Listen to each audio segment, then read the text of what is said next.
Chapter 964. On the 20th of October, the Great Xia dynasty announced the overall adjustment plan for the northern frontier province. As soon as the news came out, it triggered all kinds of speculation.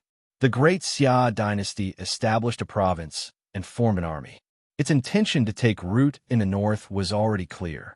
Coupled with the evacuation of Handan City a few days ago, it really made people's imaginations run wild.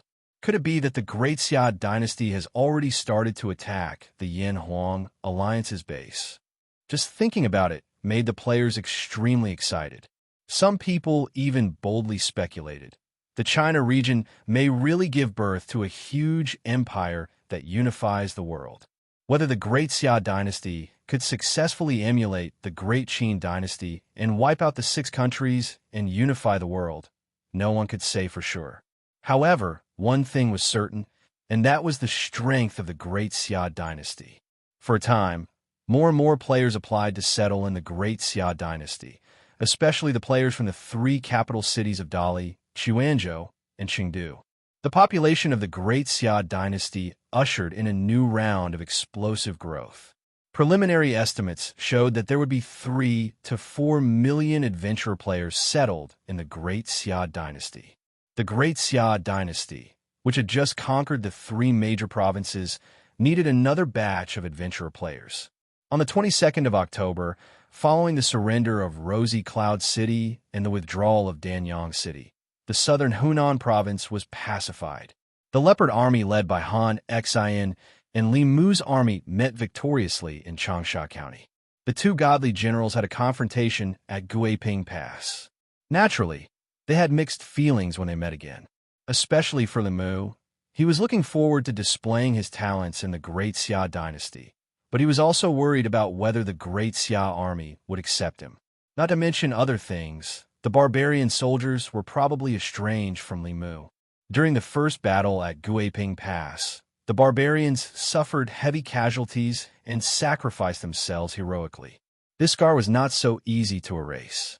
However, at that time, they had their own masters, so it was really inappropriate to blame Li Mu.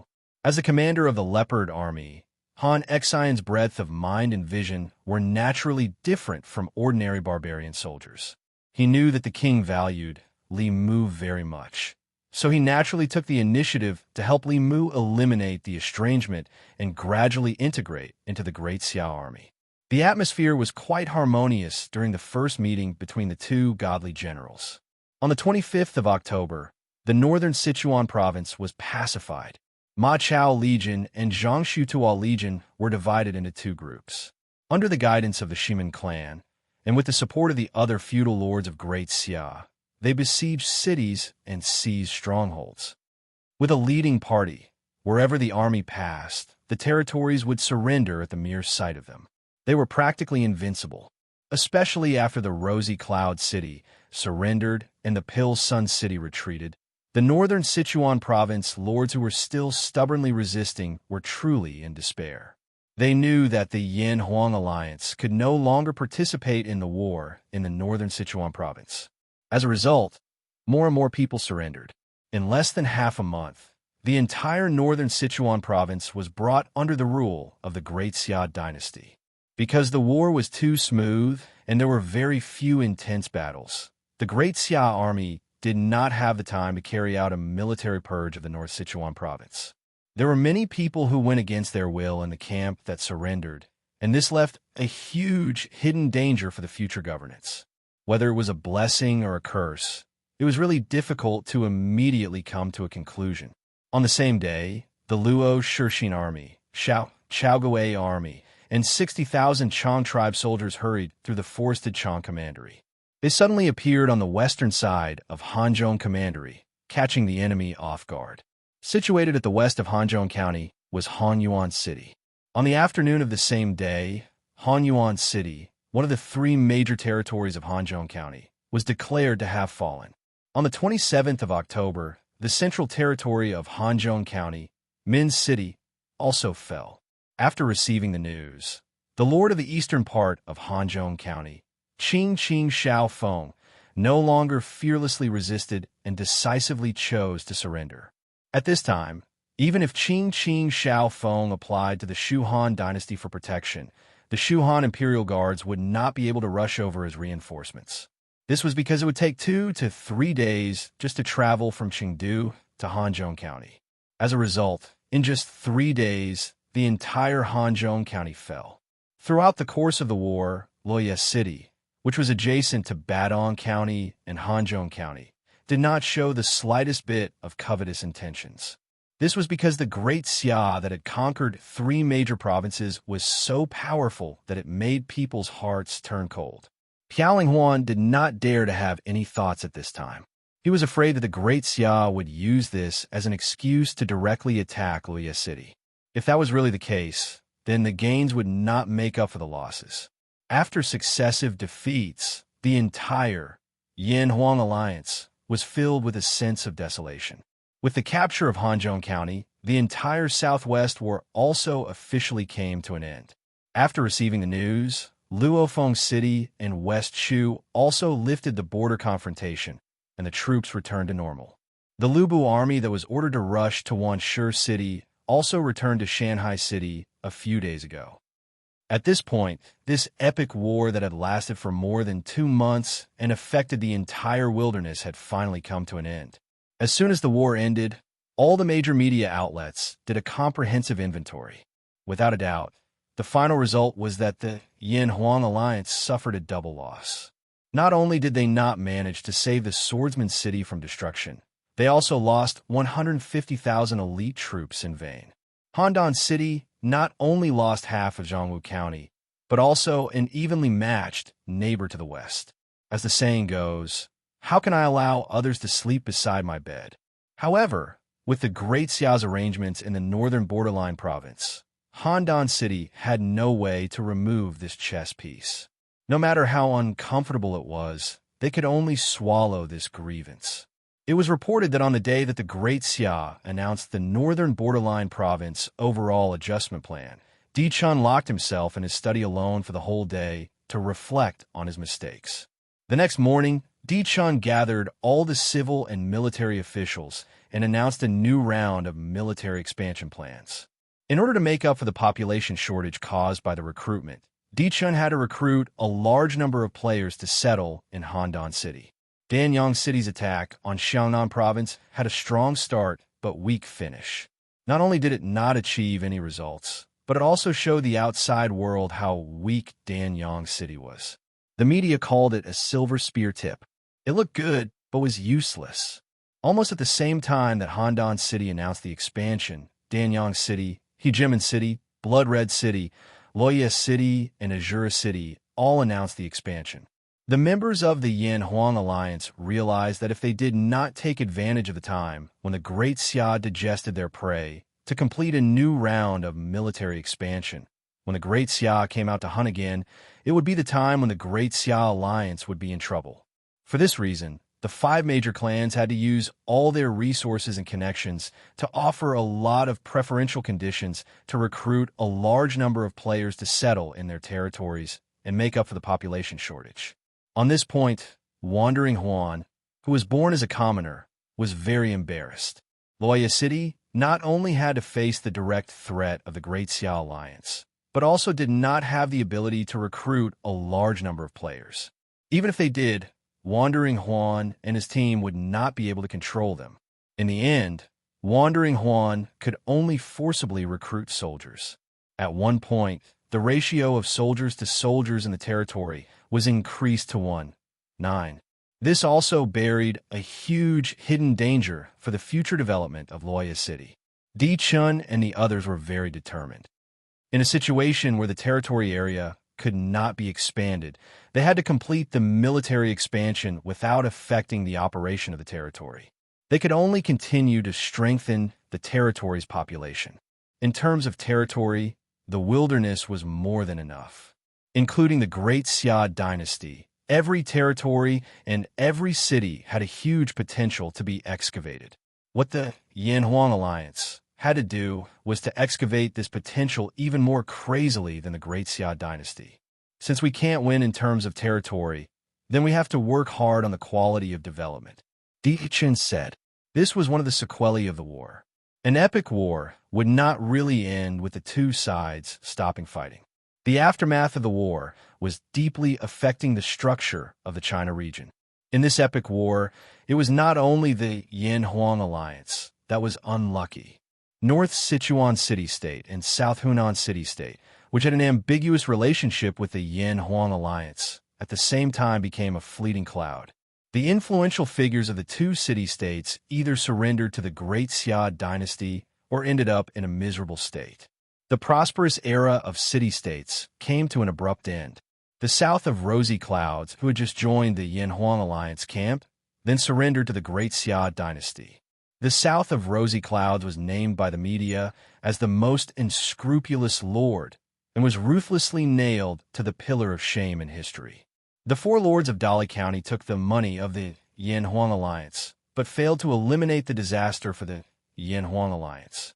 They also ended up dying and their territories were destroyed. The Shao alliance directly changed their banner.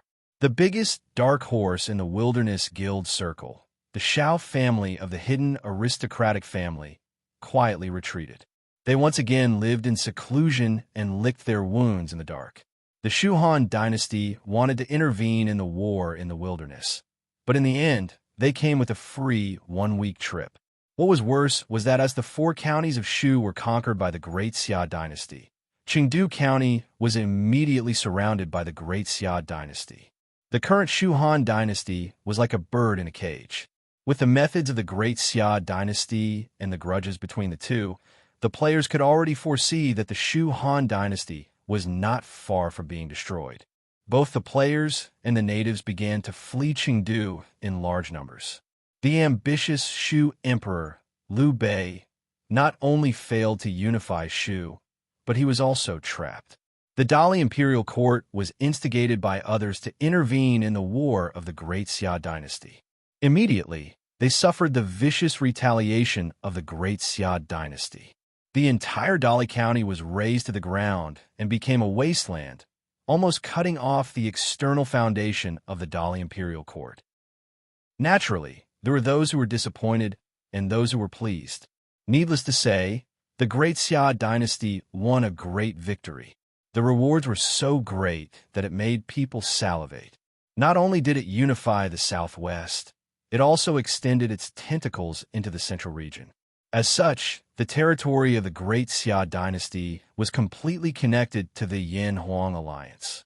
The players seemed to have a premonition that in the future, the two giants would have an even more intense clash.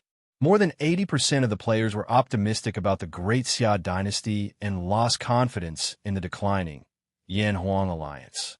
Other than the Great Xia dynasty, high official Shimin, who was rumored to be appointed as the governor by Emperor Xia, along with the Shimin family behind him, became the biggest beneficiary of this war. It was precisely because of high official Shimin's clear-cut stand on the side of the Great Xia dynasty that the Southwest War ushered in a turning point. It greatly accelerated the speed of the Great Xia dynasty in taking down the two major provinces.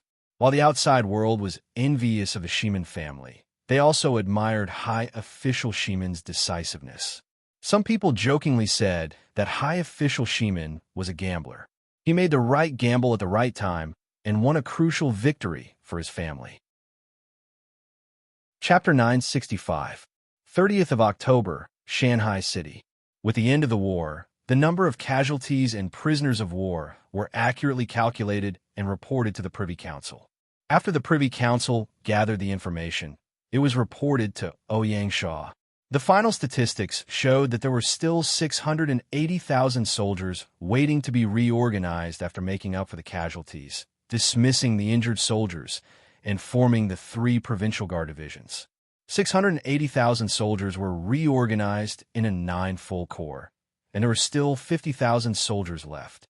After discussing with Du Ruhui, Ouyang Shaw decided to form a full corps, the Soaring Eagle Army, in addition to the Leopard Army's corps and the 3 vacant corps of the city guards.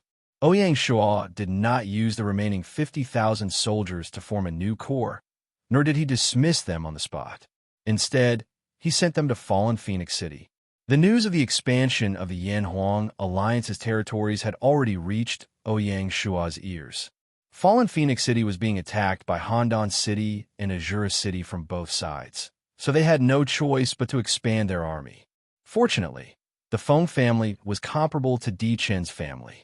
After Feng Xiaohuang took over as the clan leader, he also took over the family's resources and connections, so it was not difficult for him to recruit players on a large scale. However, Fallen Phoenix City rarely waged war against outsiders. If they wanted to expand their army, they had to choose militia from the reserves and train them into an army. The efficiency was lower than directly reorganizing the prisoners of war. Of course, the Yanhuang alliance also had a similar problem. The 50,000 soldiers that Ouyang Shuo sent were undoubtedly very precious to Fallen Phoenix City.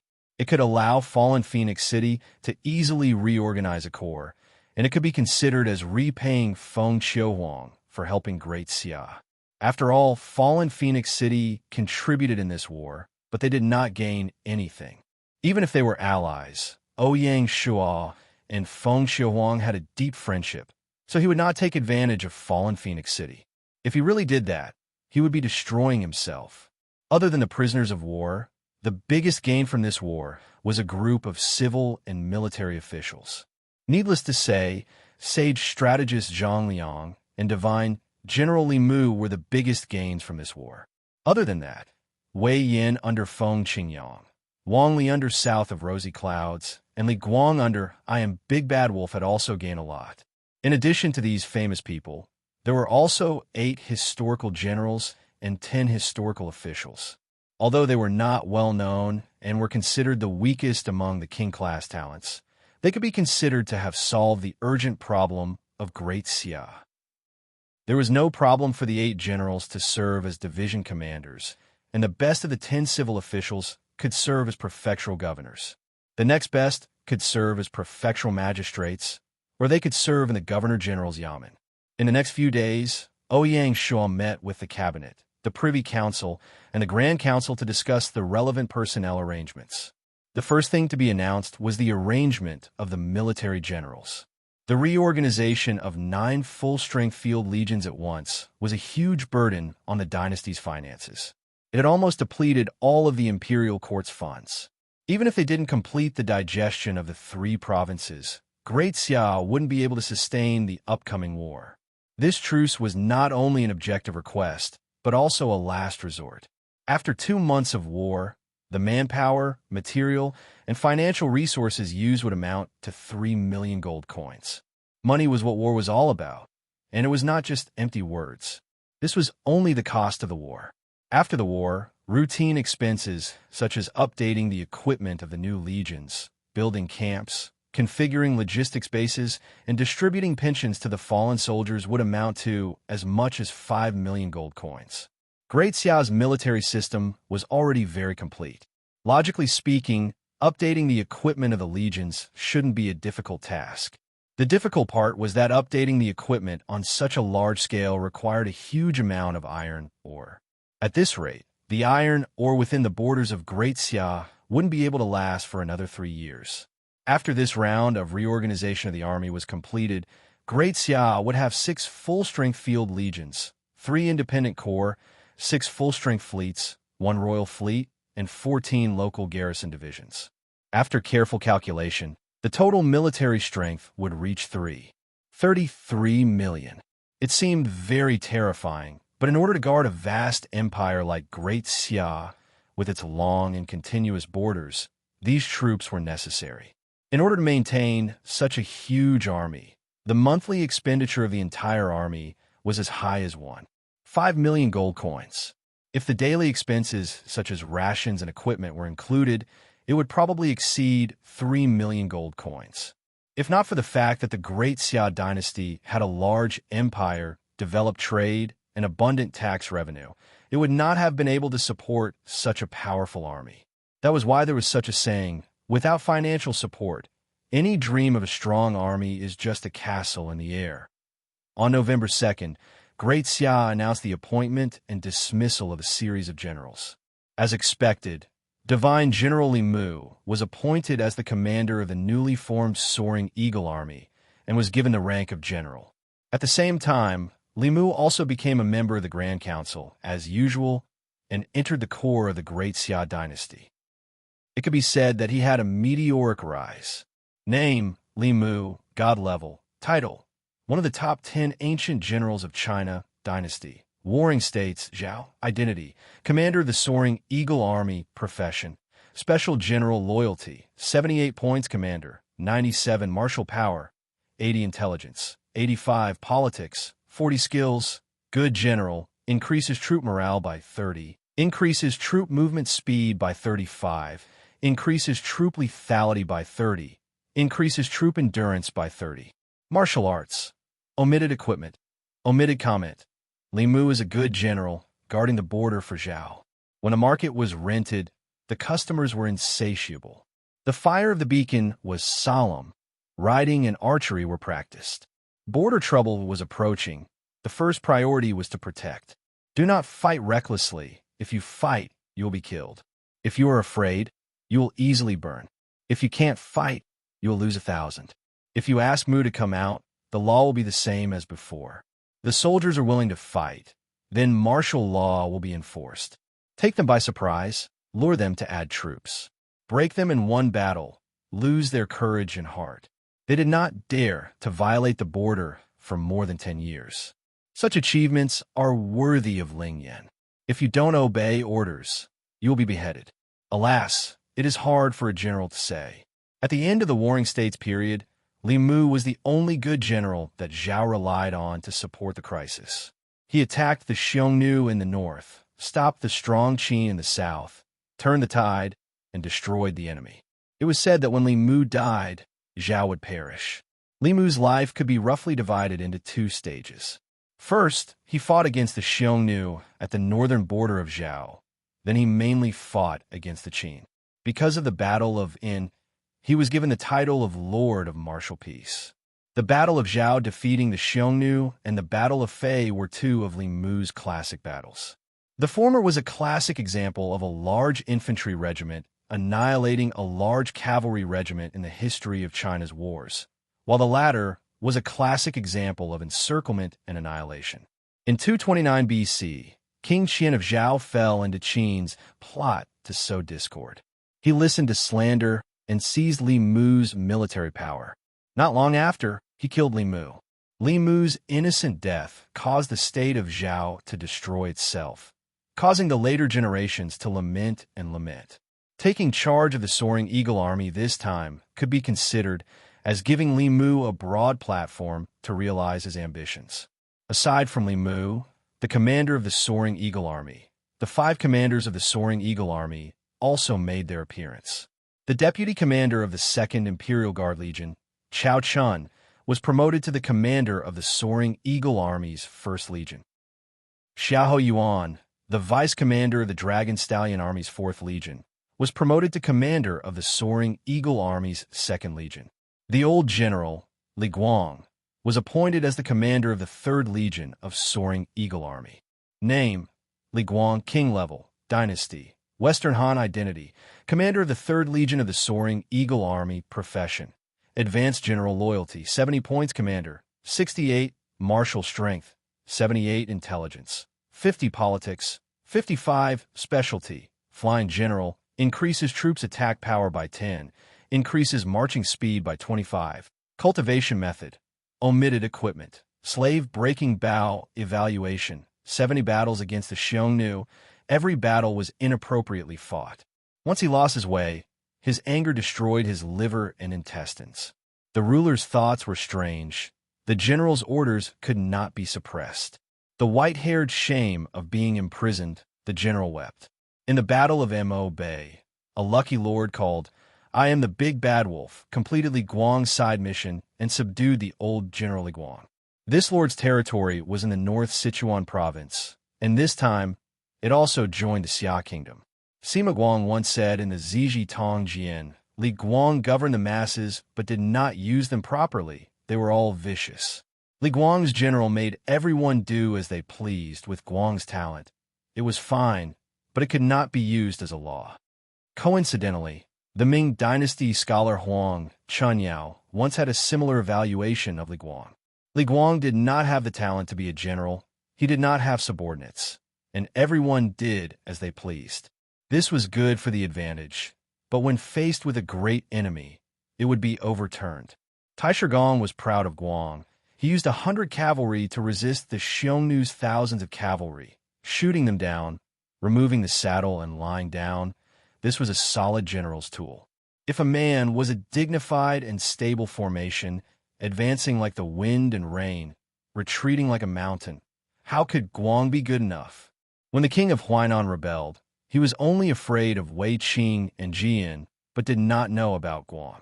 Taishigong was angry, so Guang said it out loud. And if Wei Qing was not worth a dime, but according to the text, the advantages and disadvantages of Guang and Wei Qing could not be concealed. What he meant was that Li Guang only relied on his own bravery, whether it was the army or the war. He was not much compared to Wei Qing and He Tsubing. In the future, Li Guang's reputation was so great, but it was only because Sima Qian avoided the important and focused on the trivial. Even so, Li Guang was still considered an experienced general, and he had the ambition to make a name for himself. After much consideration, Ouyang Shua still gave Li Guang the position of commander. Speaking of Li Guang, he had a grudge with the commander of the Imperial Guards. He Tsubing, as Li Guang's youngest son, Li Gan, was shot dead by He Tsubing. When Li Guang appeared in the wilderness, his youngest son, Li Gan, and grandson, Li Ling, followed him. Ouyang Shua originally wanted to transfer Li Guang to the city guards, but thinking of the grudge between Li Guang and He Tsubing, he transferred Li Guang to the Soaring Eagle Army to prevent any trouble. Li Gan was also transferred to the Second Army of the Soaring Eagle Army as the commander. Li Ling was Li Guang's eldest grandson, and he was good at riding and archery. He was once ordered to fight against the Xiongnu and led 5,000 infantry to fight against 80,000 Xiongnu soldiers at Mount Junji. Because they were outnumbered, they surrendered. Emperor Wu of Han mistakenly believed the rumors and thought that Li Ling was training the Xiongnu soldiers to exterminate the three tribes. Later, Chan Yu married the princess to Li Ling, and he became the right commandant, in charge of the Jinquan tribe. After Emperor Wu's death, the Han and Xiongnu were reconciled. When Li Ling was young, his colleagues Hua Guang and Shangwan Jie came to power, and they sent people to persuade Li Ling to return to the Han Empire.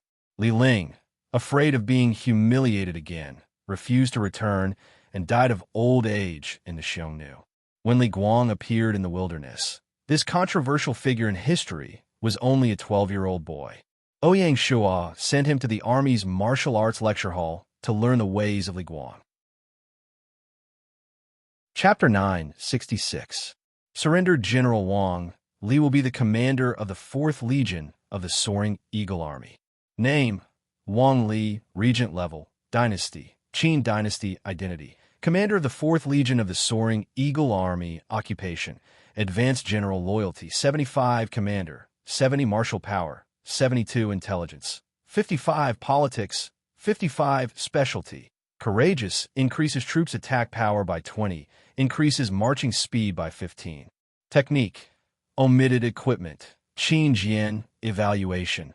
Wang Li, a famous general of the Qin Dynasty. Wang Li was the grandson of the famous general of the Qin Dynasty, Wang Jian. After the Battle of Jilu, he was recruited by the south of Rosy Clouds. Rosy Cloud City surrendered. Not only did they send sage strategist Zhang Liang, but they also lost General Wang Li. Based on this, Ouyang Shua could consider sparing them if they didn't court disaster in the future. Surrendered General Wei. Yan will be the commander of the 5th Legion of the Soaring Eagle Army. Name: Wei Yan, Regent Level, Dynasty, 3 Kingdoms, Shuhan, Identity. Commander of the 5th Legion of the Soaring Eagle Army, Occupation, Advanced General Loyalty, 68 Commander, 70 Martial Power, 75 Intelligence, 45 Politics, 35 Specialty. Courageous, increases troops' attack power by 20, increases marching speed by 15. Technique: Omitted equipment. Long sword evaluation. Wei Yan is good at nurturing his soldiers, courageous and arrogant. Everyone avoided him at that time. He is courageous, strategic, and valuable. Looking at his actions and following the rules, he invites trouble and deserves blame. In history, Wei Yin was too conceited and hated himself for his talent. Eventually, he was killed, and he had only himself to blame. He was defeated by Lai Hu and became a captive, so he was quite dissatisfied. As a result, Wei Yin's loyalty was the lowest among the generals who had pledged allegiance to him. The Soaring Eagle army was mainly made up of new faces, while the city guards were all promoted by the old generals of the dynasty. Ma Teng, the commander of the 1st Division of the 3rd Legion of the Imperial Guards, was promoted to the commander of the 3rd Legion of the City Guards. Bailey Shi, the commander of the 1st Division of the 5th Legion of the Brave Tiger Army, was promoted to the commander of the 4th Legion of the City Guards. Ma Teng's promotion heralded the rise of the generals of the 3 kingdoms in the Great Xia army. Among the commanders, there were Ma Chao, Lu Bu, Ma Teng, Zhang Liao, Chao Hong, Chao Chun, Xiahou Yuan, Wei Yin, and Zhang He. Including Zhou Yu and Gan Ning, there were 11 of them in total. It was an impressive feat following this round of adjustments to the generals. All of the historical generals in the Great Xia army that were capable were promoted to the position of Legion Commander. The reserve of generals that had been accumulated previously was completely depleted this time around. Because of this, the last commander of the City Guards was a little special. Lin Yi, the commander of the 2nd Division of the City Guards, was promoted to the commander of the 5th Division of the City Guards. Lin Yi, too, became the first native warrior to take on the role of a commander. It was a good thing that Lin Yi had become a king-class general a long time ago, so he wouldn't attract any criticism. Just like Lin Yi, Zhao Sihu, Lei Jingtian, Shi Hu, Shan Zhu, Guoliang, Xiao Bu, Jiang Kai, Dai Qin, Sun Tingjiao, Sun Chuanlin, Liao Kai, and the Shadow Cavalry all became king-class generals. This batch of generals grew up with the territory and had already become the most loyal and reliable reserve generals of the Great Xia army. In view of the earth-shattering changes at the dynasty's borders, Ouyang Shuo consulted with the Privy Council and made some adjustments to the defensive areas of the various legions. In the east, the dynasty's main threat was Overlord City, which was still garrisoned by Sun Bin's stalwart tiger army. The only difference was that after the dynasty took over Xiangnan province, the threat to the north of Lingnan province was immediately eliminated. The stalwart tiger army would withdraw from Lingnan province, and the 5 major legions would be stationed in Minnan province. As a result, the pressure on Overlord City increased. In addition, the stalwart tiger army was also responsible for monitoring the Great Sui dynasty. Although the Great Sui looked like a harmless and sick cat, it was still a tiger with millions of soldiers. They had to be guarded against it. In the north, Han Xian's leopard army headed north from Chuanan province and was stationed in the northern part of Xiangnan province, responsible for monitoring Danyang City's every move. In the west, Li Mu's Soaring Eagle army was stationed in Shu to monitor both the Shu Han dynasty and Loya City. As for the Dragon Stalwart army that was stationed in Shu, they would retreat to Yunnan province. Like the Stalwart Tiger Army, the Dragon Stalwart Army was also responsible for monitoring the Great Li Court. There was a deeper meaning to this arrangement. The Shu Han dynasty and Loya City were only a short-term threat to Shu. In the future, the real trouble would come from Tubo in the west, Western Xia in the north, and even Mongolia in the north. Li Mu had fought against the Xiongnu for a long time and had rich experience. Compared to Bai Qi, he was more suitable to be stationed in Shu. The Dragon Stalwart army, led by Bai Qi, had withdrawn to Yunnan province. Although it seemed to be idle, it was actually to the south of Yunnan province and across the border to the Southeast Asian countries. Ouyang Shuo had laid the groundwork for Bai Qi, the god of slaughter, to make the future expedition to the Southeast Asian countries his main focus, so that the name of the god of slaughter would truly resound throughout the world. In addition to the 4 major legions, the defensive areas of the city guards were also adjusted. Since the city guard were already at full strength, it was impossible to station them all in Lianzhou Basin, which would be too wasteful. Each of the 5 legions of the city guards had their own defensive areas. The 1st Legion of the City Guards was stationed at the Western Barracks outside Shanghai City. The 2nd Legion of the City Guards, which was Mu Ying's Legion, was still stationed at Mulan Fortress and guarded the northern pass of the capital. The 3rd Legion of the City Guards, which was Ma Teng's Legion, had taken over the task of defending the former 5th Legion of the Leopard Army and was stationed at Tianjin City in Shuanzhou Prefecture to protect the satellite cities of the Great Xia. The 4th Legion of the City Guards, which was Bai Liji's Legion, moved to Beihai City and guarded the southern gate of the capital. The 5th Legion of the City Guards, which was Lin Yi's Legion, was stationed at the eastern barracks outside Shanghai City. In this way, the City Guards' defense of Shanghai City was impenetrable, and they truly lived up to their name of City Guards. After the army adjusted their defensive areas, it was possible that they would have to build a series of military buildings such as forts, blockhouses, observation towers, and outposts to truly establish a solid border defense line. What was different from before was that the construction of the defense line this time was more technologically advanced.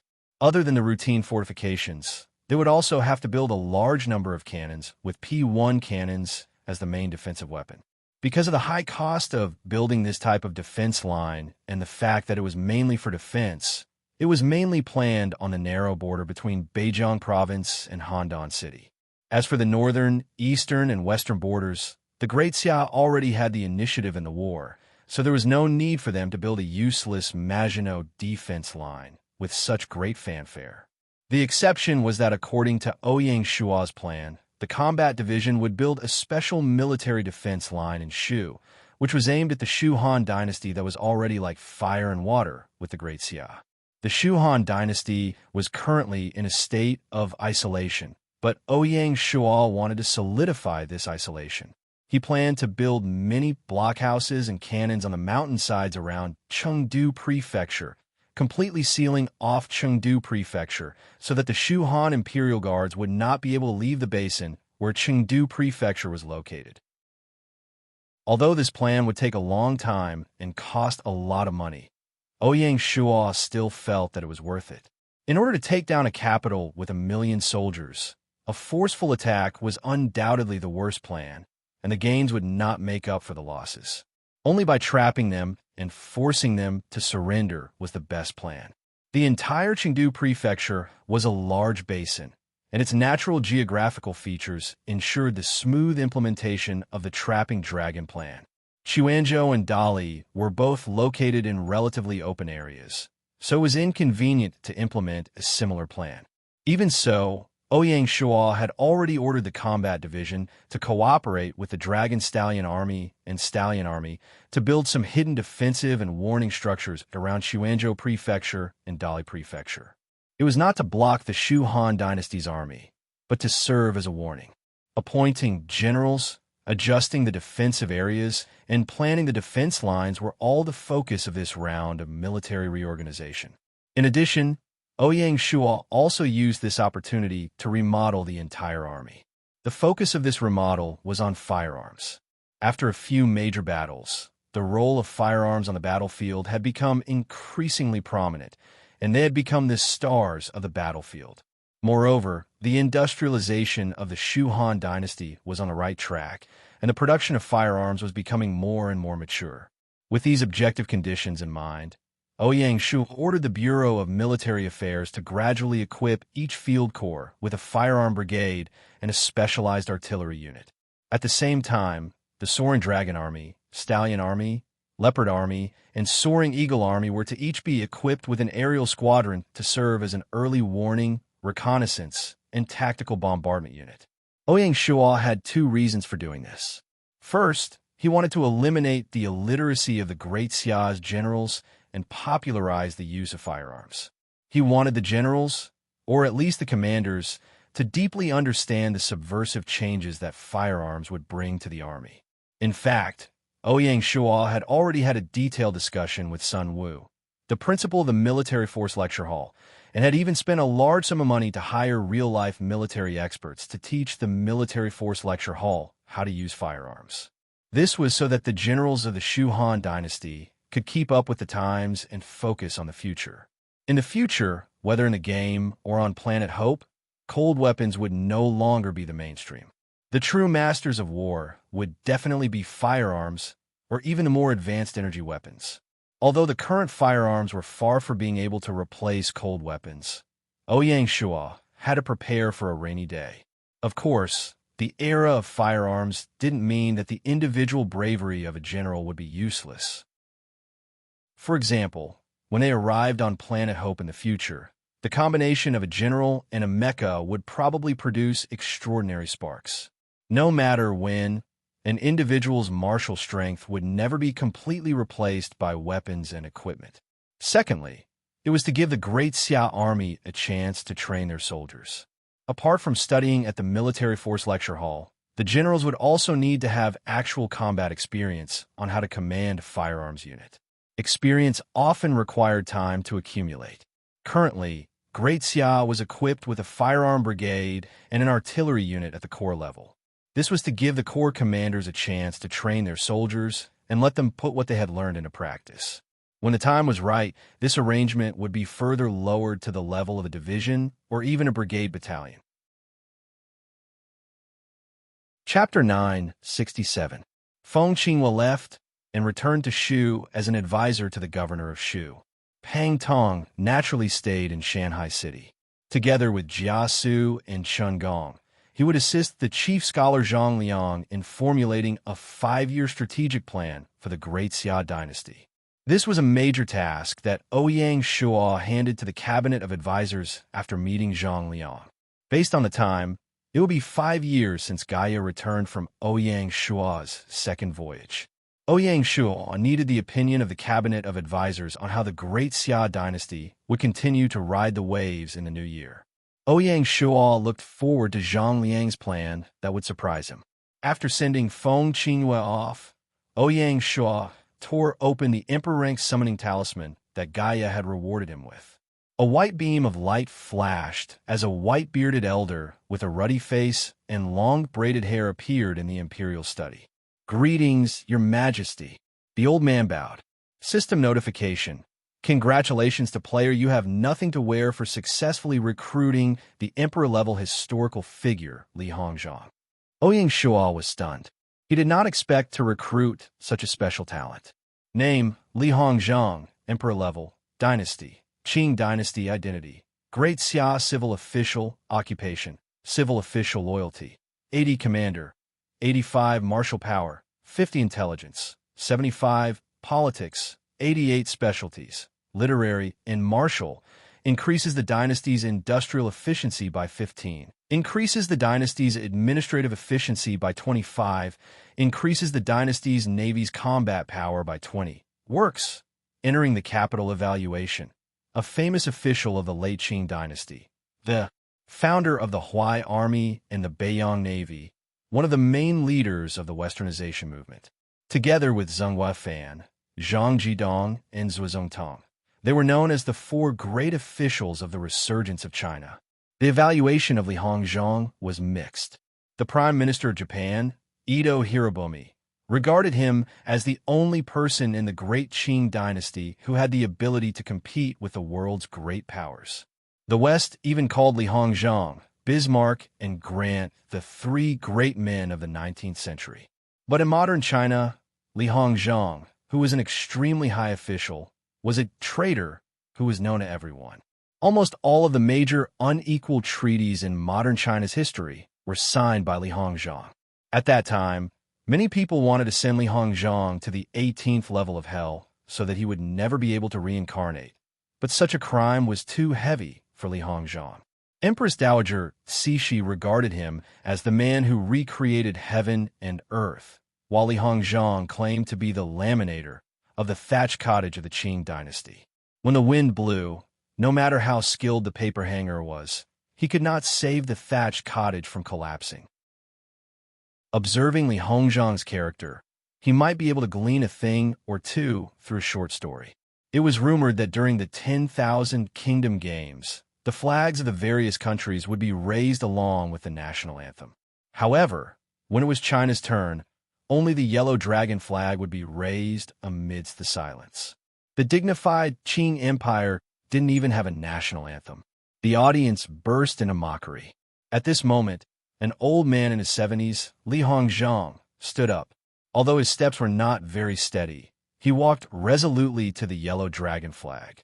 He straightened his back as much as possible, and with a voice that was neither clear nor loud, he sang a song that he had been very familiar with since he was young, a folk song from his hometown of Anhui, Jasmine Flower. The clamor returned to silence. Only Li Hongzhang's voice reverberated in the stadium. When he finished singing, thunderous applause surged from all directions toward this old man who had risked his life to defend his country and the dignity of his people. If Li Hongzhang had been born 100 years earlier, he would definitely have become a famous Qing dynasty official like Zhang Tingyu, leaving his name in the annals of history. After consecutively recruiting Zhang Tingyu, Tian Wenjing, and the other civil officials of the Qing dynasty, what Ouyang Shuo looked forward to the most were the 4 great resurgence ministers of the late Qing dynasty. If he could gather all 4 of them, it would undoubtedly become a story that would be well told. After exchanging greetings, Ouyang Shuo considered how to arrange for Li Hongzhang. He was an all-rounder. He was skilled in military, governance, and diplomacy. He was also open-minded and far-sighted. As the industrialization of the dynasty was on the right track, the ocean trade was flourishing day by day. Within the civil officials of the dynasty, a new trend of thought was quietly surging, constantly attacking the inherent godly level of the civil officials. Li Hongzhang's arrival would be a suitable guide for this trend of thought. Even Ouyang Shuo was unable to change the traditional thinking of the civil officials in one fell swoop. The trend of thought of the westernization movement at the end of the Qing dynasty could be used as a transition. After thinking for a long time, Ouyang Shuo decided to appoint Li Hongzhang as the Minister of the Navy. His first task was to be in charge of establishing a Grand Xia Navy Academy in Beihai City. Since the development of the Navy, there should be a specialized academy to nurture the talents of the Navy. To establish a modern Navy Academy, Li Hongzhang was undoubtedly a suitable choice. Ouyang Shuo directly allocated 1 million gold coins for the establishment of the Grand Xia Navy Academy. Li Hongzhang happily accepted the order. Just as Ouyang Shuo was receiving Li Hongzhang, a system announcement suddenly rang out. World announcement.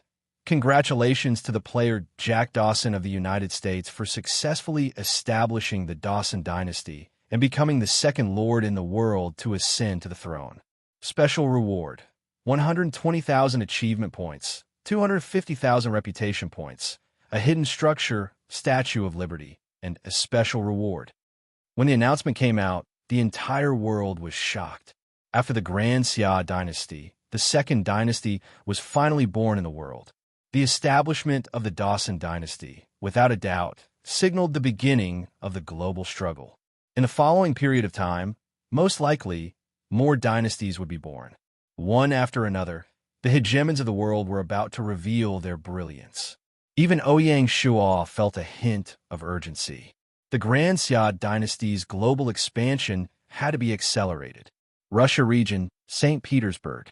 While the Grand Xia dynasty was dominating the world and the free cities were shining in the Americas, Russia, which was located in the north of the Eurasian continent, was silent and had never appeared in the eyes of the players of the world.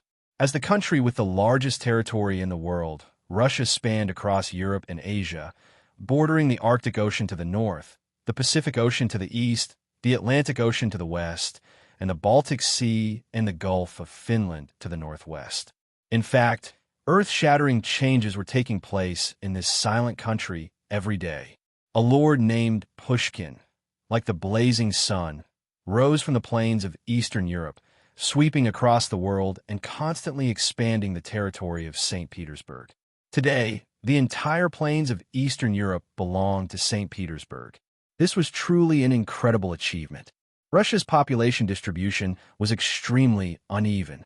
The Western developed regions had an average of 52 to 77 people per square kilometer, with some places having 261 people per square kilometer.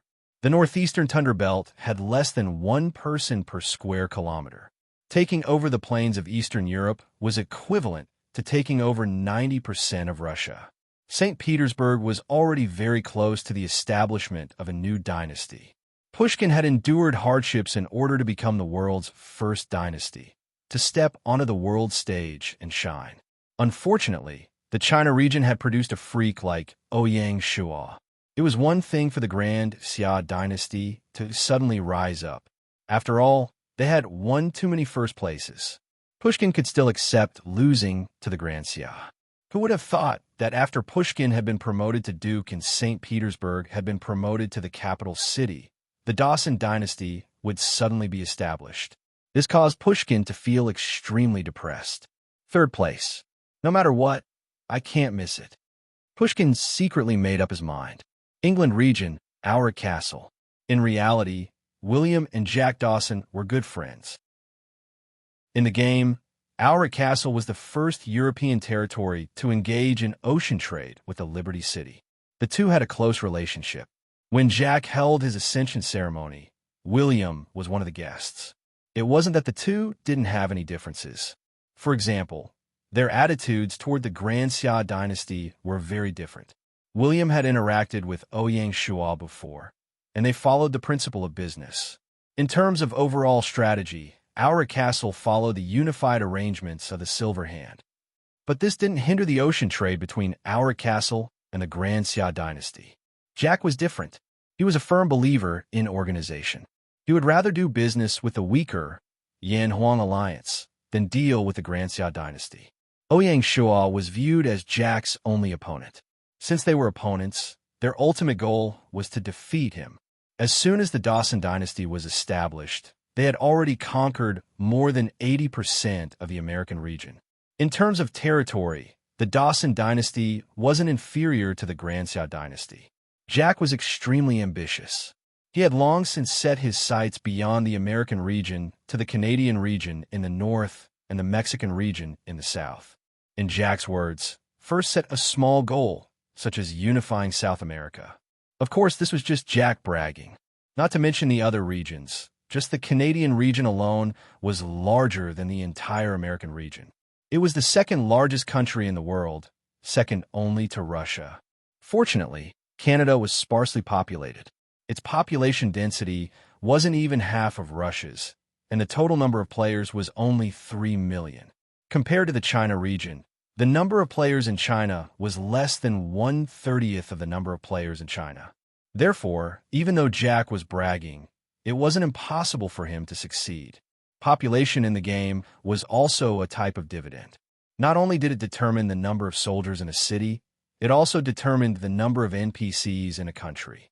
To a certain extent, it also determined the overall strength of a country. This was very ironic, but it was the truth. In this aspect, the Asian region had an absolute advantage. The total number of players in the China region was more than any of the continents in Europe, America, and Africa. Of course, there were advantages and disadvantages. The Asian region would also be the region with the most intense struggle. The only region that could compare to the Asian region was probably the European region. The European region was small, but it was the continent with the highest population density in the world. In addition, there were many countries.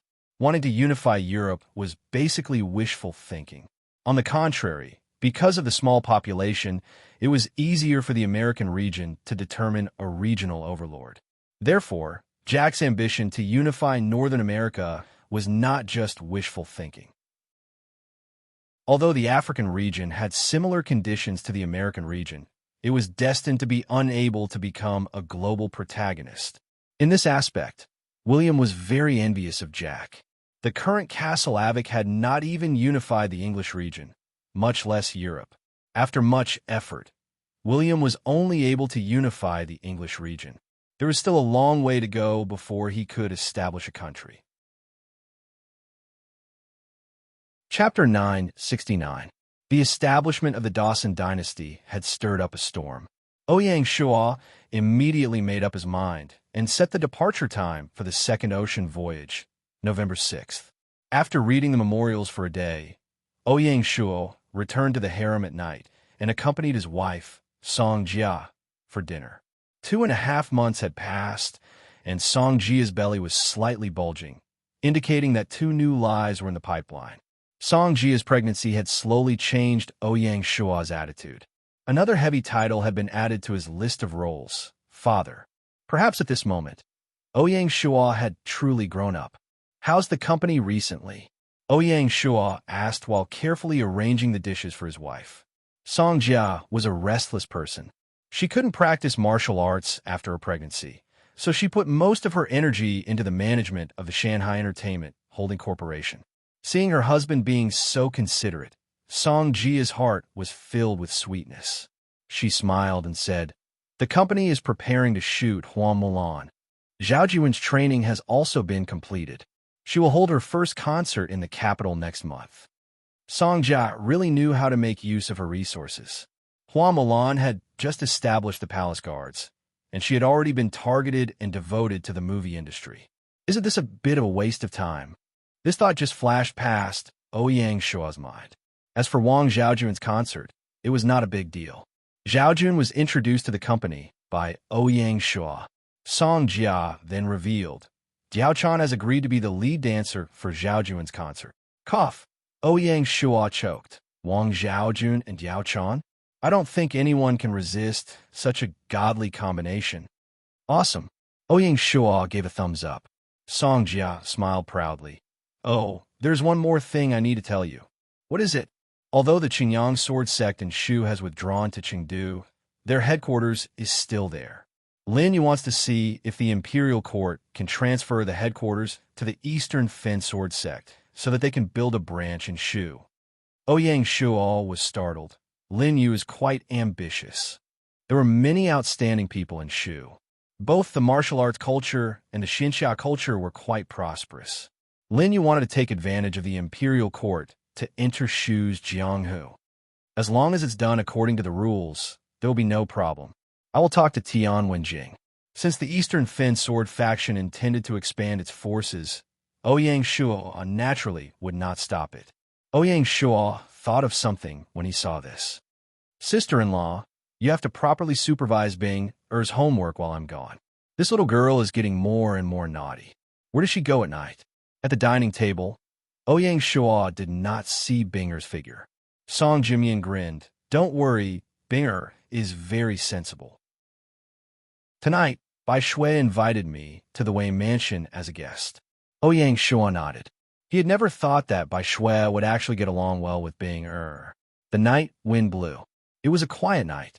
November 6th, Beihai Port.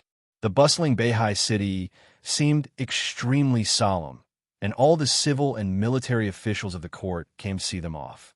Compared to the first voyage, the second voyage was more planned. The fleet first went to Star State County. In Los Leones, Ouyang Shua would meet with the ASEAN lords to discuss the Trans-Pacific Trade Partnership Agreement. Then, the fleet would pass through the Strait of Malacca and enter the Indian Ocean. Unlike the first voyage, the Royal Fleet did not head west this time. Instead, it headed south and headed straight for Australia. On the way, Ouyang Shua also wanted to see if he could trigger the Lemurian civilization's storyline mission. If time allowed, Ouyang Shua also planned to go to New Zealand before returning to participate in the second global auction. The entire schedule was very tight. Fortunately, whether it was ASEAN, Australia, or New Zealand, Ouyang Shua was not empty-handed. Before this, the Chamberlain of Dependencies had already sent out a group of envoys. The symbolic meaning of Ouyang Shua's trip was far greater than the actual meaning. After paying respects to Ma Zhu, Ouyang Shua boarded the Yu Huang, and the entire fleet set sail. One after another, the Z-1 type warships surrounded the giant Yu Huang and slowly sailed out of the port. Around it were densely packed Taowu battleships and Scarlet Horse boats. The scene was extremely spectacular. Compared to the Fortress warships, the Z-1 type warships had 3 main changes. First, it absorbed the advantages of the sail warships and remodeled the sail system. Needless to say, in the era of human power and natural power, the sail design of the sail warships was indeed the most advanced in the world. Second, it remodeled the cannon design system. The cannons on both sides of the warships were increased, a total of 90 cannons. The Z1 type cannon and Z2 type cannons could be used in combination. This way, it could increase the firepower of the warships without too much burden. In addition, two super cannons were added at the bow and stern. Whether it was range or firepower, the cannons far surpassed the Z1 type cannons. Of course, the huge size of the cannons meant that they could only be used as a deterrent and could not be popularized. Even so, with these two main cannons, the Z1 type warships were not limited to longitudinal formations. Even if they were to charge or retreat, the Z1 type warships could still kill the enemy and not be trampled upon. Third, new technology was integrated.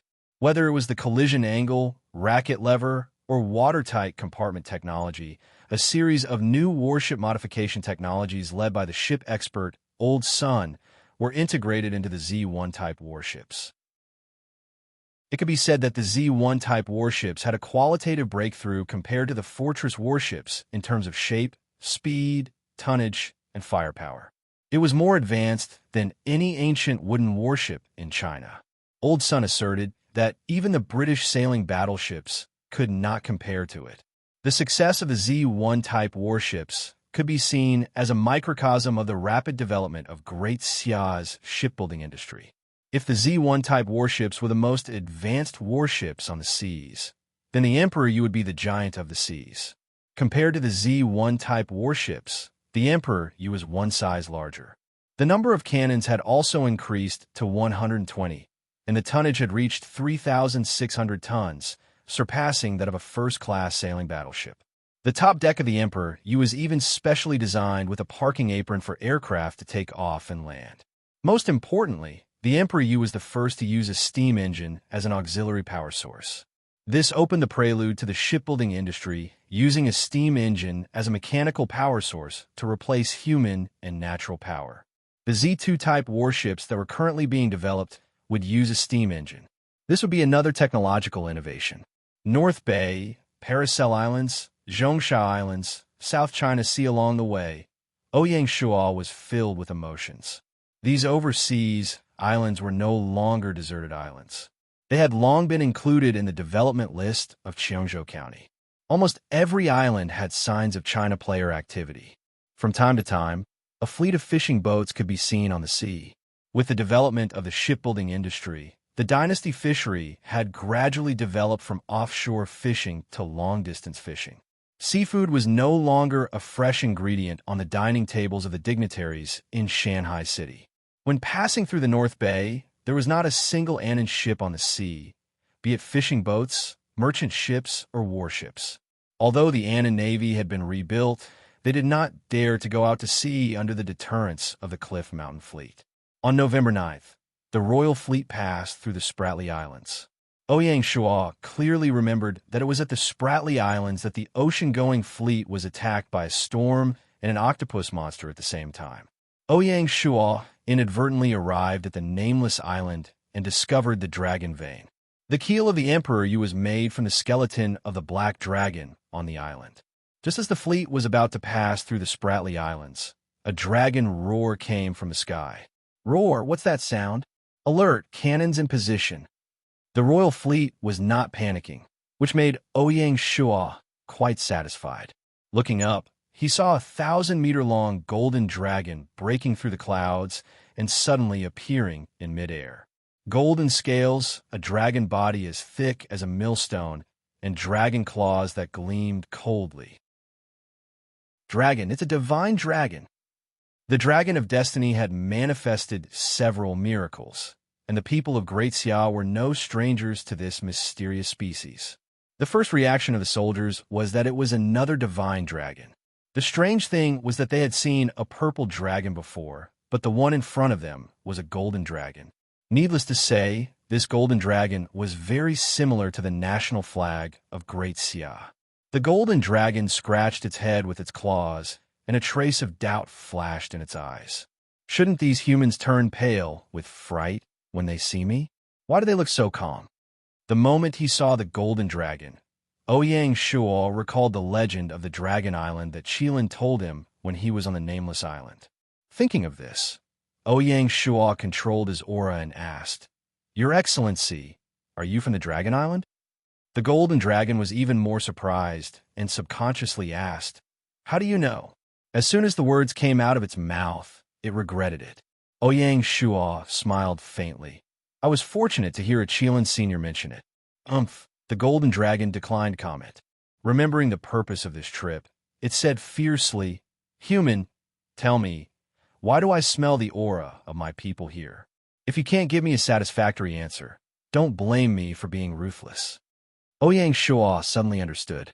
The aura of its people that the golden dragon was talking about must be emitted by the dragon bones of Yuhuang. When Ouyang Shuo decided to use the dragon bones of the black dragon to build Yuhuang, he was already looking forward to it. After the construction was completed, Yuhuang didn't disappoint Ouyang Shuo. Yuhuang faintly emitted a draconic aura. During the voyage, no matter what kind of deep-sea giant beast it was, as long as it sensed this aura, it would retreat and wouldn't dare to attack the fleet. The stronger the sea monster, the further it would hide. As such, the royal fleet didn't encounter any attacks from sea monsters along the way. Ouyang Shuo didn't hide anything and truthfully told the black dragon. Qilin told Ouyang Shuo that this black dragon was a vile spawn of the dragon race and was a famous, wanted criminal. Since the golden dragon came from the Dragon Island, there was no reason for it to make life difficult for Ouyang Shuo. Sure enough, after listening to Ouyang Shuo's narration, the golden dragon was clearly excited. It waved its dragon claws, and a claw that was condensed from energy pierced through Yu Huang and grabbed a trace of the black dragon's aura. The golden dragon sniffed this aura and confirmed it without a doubt. Ouyang Shuo's eyes narrowed when he saw it. This golden dragon was really amazing. Chapter 970. After the misunderstanding was resolved, the golden dragon was a little embarrassed. A pained expression flashed across its face. With a swoosh, a white stone appeared in its claws. "Human, you have eliminated a threat for the dragon race. The dragon race will repay you. This is for you." The white stone landed in Ouyang Shuo's hands. With a flick of its tail, it disappeared into the horizon. It was truly a mysterious dragon whose head was nowhere to be seen. Ouyang Shuo took the stone and looked at its attributes. Contract Beast Wishing Stone, 1/1. Use gold coins to make a wish and randomly summon a contract beast egg. Friendly reminder: dire beasts start at 1,000 gold coins, spiritual beasts start at 10,000 gold coins, quasi-divine beasts start at 100,000 gold coins, and mythical beasts start at 1,000,000 gold coins. If an ordinary player obtained this wishing stone, it would be of little value. Players who could take out 100,000 gold coins were as rare as phoenix feathers and unicorn horns, let alone 1,000,000 gold coins. However, it was different in Ouyang Shuo's hands. With the Dragon of Destiny, Little Green, Little White, and other quasi-divine beasts, Ouyang Shuo did not lack contract beasts. He subconsciously thought of his unborn son and daughter. If the two little fellows were born with the protection of mythical beasts, it would be a great blessing. Ouyang Shuo only had 2,000,000 gold coins with him, but he did not dare to use them now. It was better to wait until the global auction was over before using the wishing stone. With his thought, Ouyang Shuo placed the wishing stone into his storage bag. On the 11th of November, after the storm, the royal fleet successfully arrived at Star State County.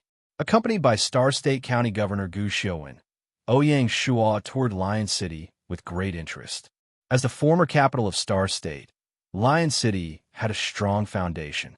Under the management of Great Xia, it had become a core node of the global ocean trade.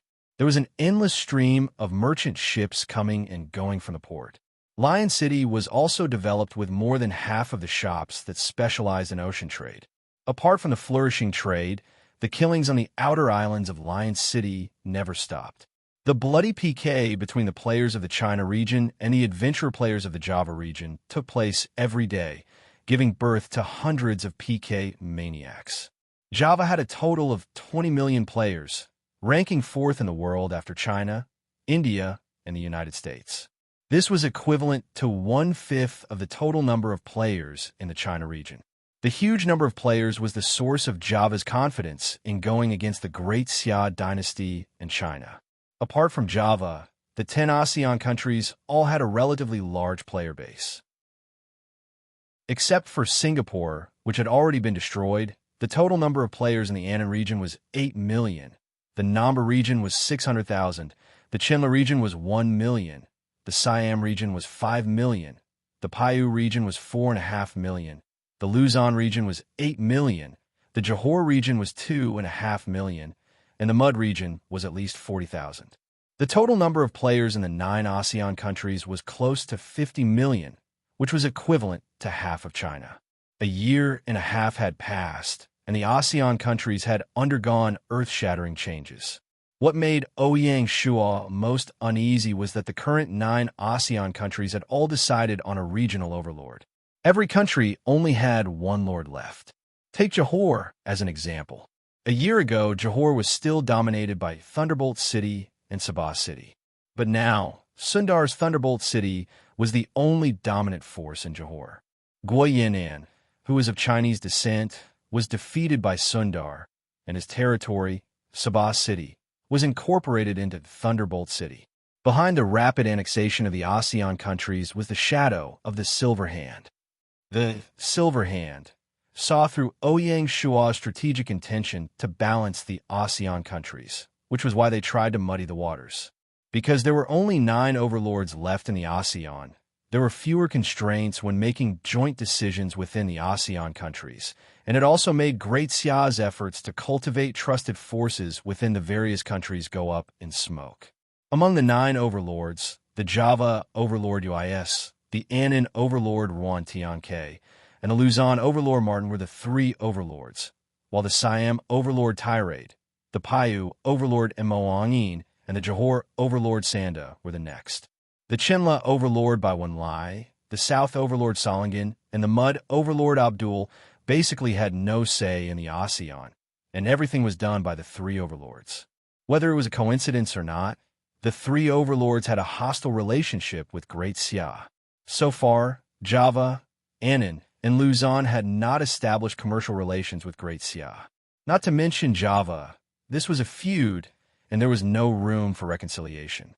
Annan had been beaten up by the Great Xia fleet twice, and they were not convinced, so the resentment in their hearts was no less than that of Java. The resentment between Luzon and Great Xia was due to the feud factor, as well as the conflict of interests in the game. The Great Xia dynasty's large-scale development of the Shisha Islands, Zhongsha Islands, and Nansha Islands had greatly compressed the ocean space of Luzon. The ASEAN was faintly divided into 2 factions. One was the pro-war faction, and the other was the moderate faction. Needless to say, the 3 overlords were hardcore pro-war, and together with the South Overlord Kingdom, which was also bordering Great Xia, they formed one faction. The remaining 5 countries maintained commercial relations with Great Xia, and together they formed the moderate faction. The 2 factions were originally in a balance, but with the internal unification of the countries, this balance was in danger of being broken. It was also under such a situation, in order to break the deadlock, Ouyang Shua took the initiative to propose to sign the Trans-Pacific Trade Partnership Agreement with the ASEAN overlords as an initiative to open up trade dividends with the Mediterranean Sea. The purpose was naturally to consolidate the relationship with Johor and other territories and strengthen the presence of Great Xia in ASEAN. Of course, the Trans-Pacific Trade Partnership Agreement could also be seen as a smokescreen or bait thrown by Ouyang Shua with the intention of paralyzing ASEAN. Regardless of the considerations, it was one of Ouyang Shua's long-term goals to destroy ASEAN and prevent it from posing a substantial threat to Great Xia's ocean trade. In order to achieve this goal, it was impossible not to bleed. But before he really waved the butcher's knife, Ouyang Shua couldn't let the ASEAN overlords see through his intentions. If that was the case, the 9 overlords would probably be tightly bound together in advance. If that was really the case, Ouyang Shua really didn't have the confidence to pry open ASEAN. Not to mention other things, just the 50 million player base wasn't something that the Great Xia dynasty could pry open. The only way was to break them one by one, which required superb diplomatic skills.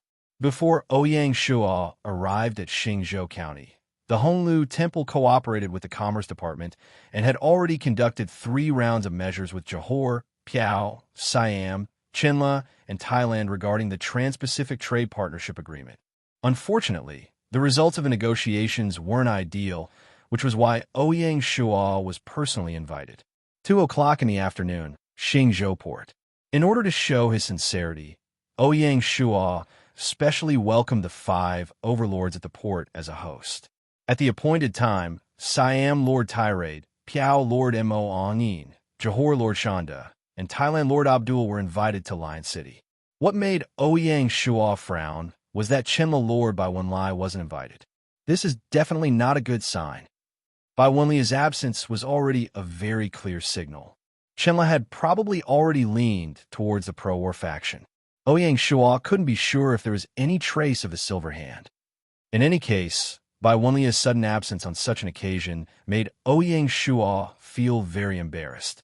It was equivalent to slapping Ouyang Shuo's face and the Great Xia dynasty's face. Before the discussion even started, it was already shrouded in a shadow. Although his heart was filled with anger, Ouyang Shuo was still smiling on the surface. He shook hands with Shanda and the others one by one, but outsiders couldn't see the slightest difference. Among the 4 of them, Ouyang Shuo only really interacted with Shanda. Without exception, all 4 of them were first-class young talents, and each of them was born into nobility. They were either members of the royal family or the heirs of prominent families. It was no wonder that they could quickly unify the wilderness of the country. Such an identity was naturally compatible with this Silver Hand. Perhaps in reality, some of them were not qualified to join the Silver Hand, but in view of the complex situation in the game world, the Silver Hand wouldn't stick to the rules and didn't mind accepting new members. This was the terrifying part of the Silver Hand.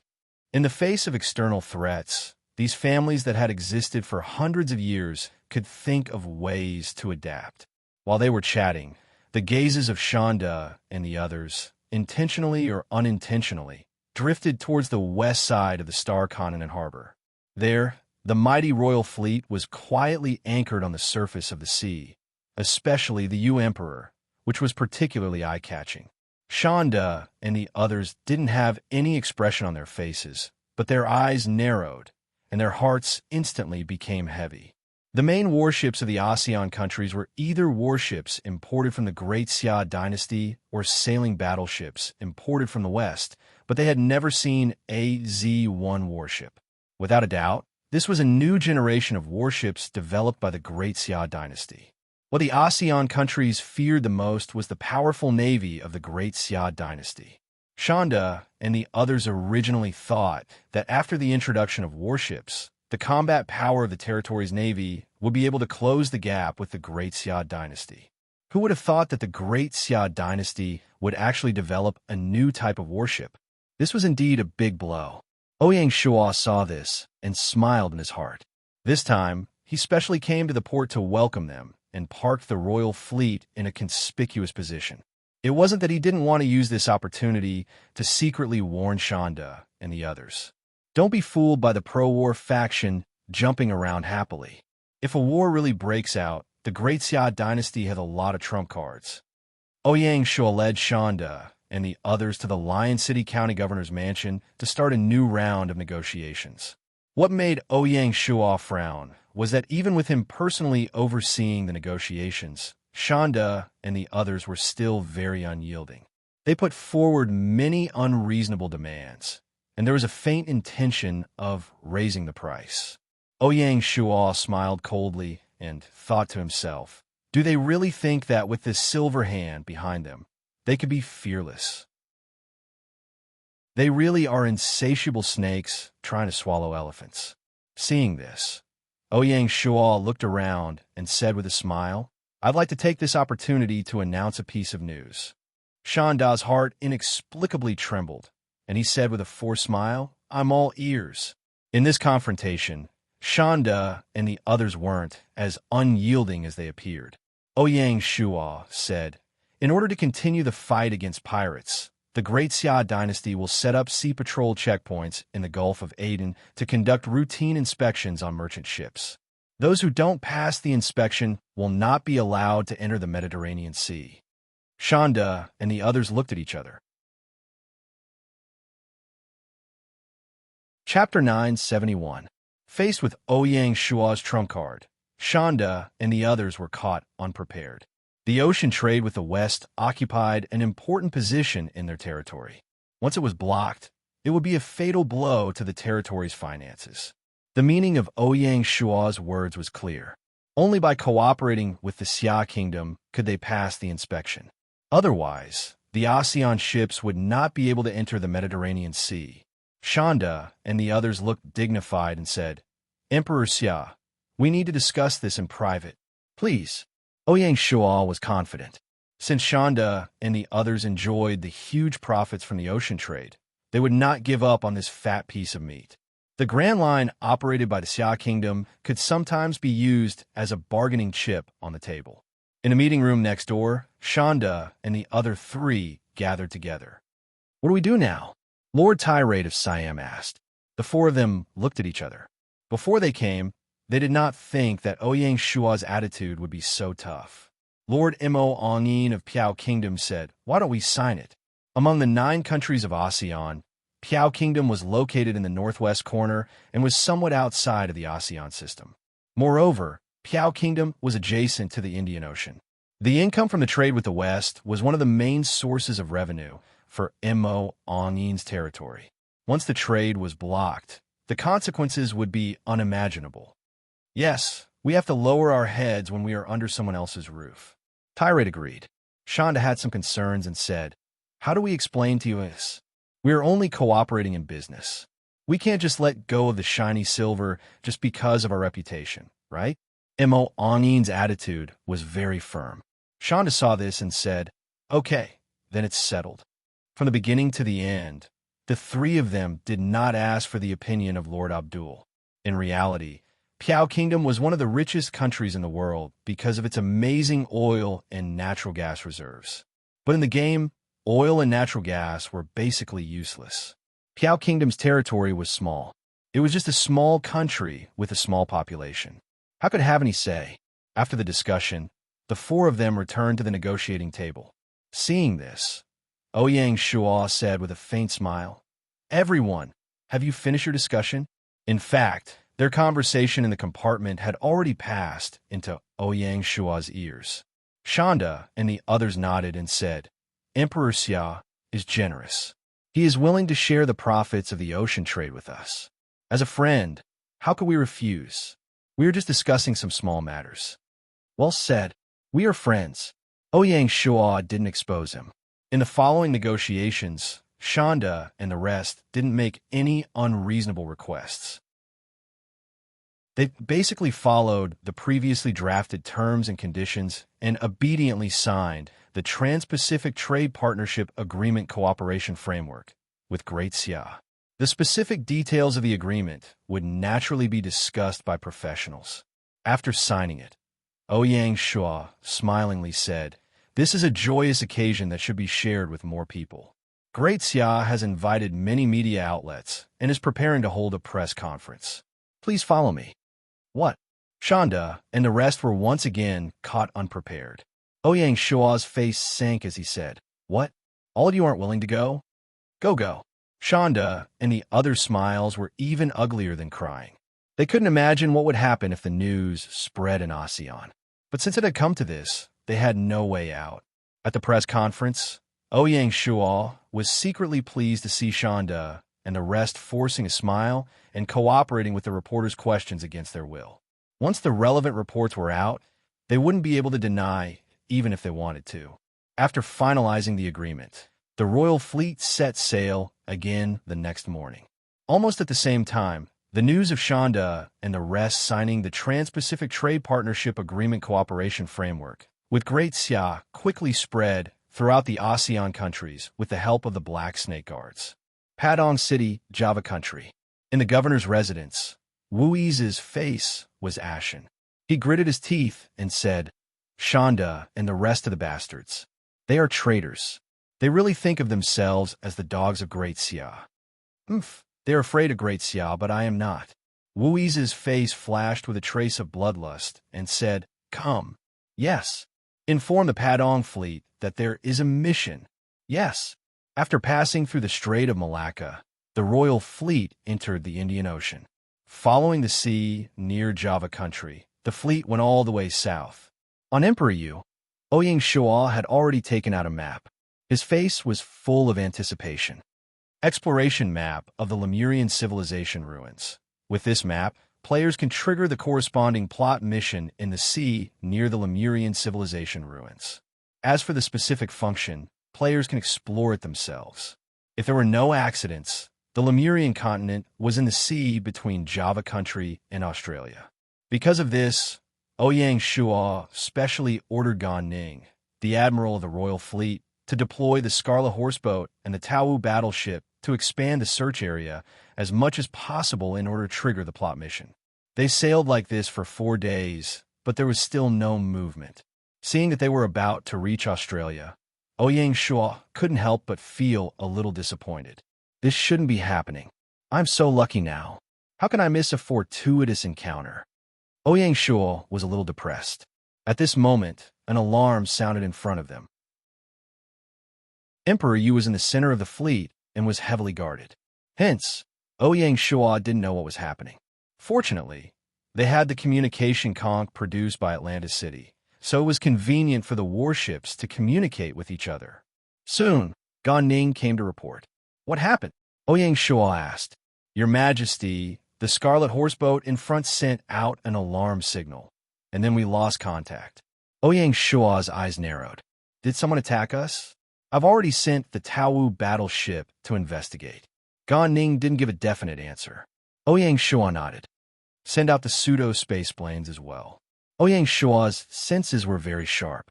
Ever since they entered the Indian Ocean, he'd sensed that the fleet was being watched. Yes, Your Majesty. Gan Ning grew serious when he saw this. Suddenly, the sound of cannons exploded in front of them. Boom, boom, boom. There was no need to investigate anymore. The royal fleet was under attack. Ouyang Shua remained calm. Go ahead, he said to Gan Ning. I'd like to see the results of the royal fleet's training. Whether it's a mule or a horse depends on this battle. Yes, Your Majesty. Gan Ning saluted and turned to leave. Ouyang Shua gazed at the sea ahead, his eyes distant. Is it Java? Only Java had the guts and motive to attack the great Xia royal fleet. Ouyang Shua's guess was correct. It was the Padang fleet under Lord Wu Yi's of Java who had ambushed the royal fleet. In order to eliminate the effects of the Trans-Pacific Partnership Cooperation Framework, Wu Yi's had chosen the most direct and effective counterattack. If they could defeat the great Xia royal fleet, the tables would turn. Chapter 972. The Indian Ocean near Java was prone to frequent storms, and a huge wave could be set off at any time. On the 16th of November, due to a well-planned naval battle, the Java Kingdom's Badong fleet had set up an ambush and surrounded the great Xia royal fleet. More than 200 fortress warships, more than 500 Taowu warships, and thousands of Scarlet Horseboats appeared on the surface of the sea. It was a daunting sight. On the Badong fleet, the Java Kingdom's leader, Uis, stood on the deck with a carefree expression. He smiled and said, The great Xia royal fleet isn't as scary as the rumors say. They were easily surrounded by us. Let's see how they can escape now. The commander beside him chimed in, Sir is wise and mighty. The great Xia royal fleet is just a bunch of weaklings. Those who didn't know better would think that the Badong fleet had already won a great battle. Uis was extremely pleased. He wanted to use this battle to pressure Shanda and the rest of the moderates. Admiral Gan Ning wasn't afraid at all when he saw that he was surrounded by the Badong fleet. He calmly adjusted the formation of the fleet. The 40 Z1 warships gradually spread out and formed a line, forming the standard formation of a sailing battleship. The cannons extended out of the cannons one by one, revealing their ferocious fangs. Boom, boom, boom. The cannons fired in unison. Although the scene was shocking, the following battle wasn't very exciting. The two fleets engaged in a dull and repetitive barrage of cannon fire. It was like two boxers sparring with their fists. There were no fancy moves. You punched and I punched. Every punch landed on flesh until one side completely collapsed. At this time, the power of the Z-1 warships was displayed. The 90 new cannons spat out tongues of flame like fire dragons, engulfing the enemy ships one by one. The Great Xia Royal Fleet suppressed the Badong Fleet in terms of both the power and density of the cannons. In less than an hour, although the Java Kingdom's Badong Fleet had the absolute advantage in terms of the number of warships, they gradually fell into a passive position and were suppressed by the Great Xia Royal Fleet. This was considered a spectacle. At this moment, the originally calm sea suddenly surged with huge waves. The blue sky was covered with dark clouds. In the blink of an eye, lightning flashed and thunder roared. A storm was about to descend. The entire sea seemed to be boiling, rolling up and down. Countless battleships drifted helplessly under the huge waves, unable to control their own fate. A huge wave came crashing down, and some of the Scarlet Horse boats capsized in an instant.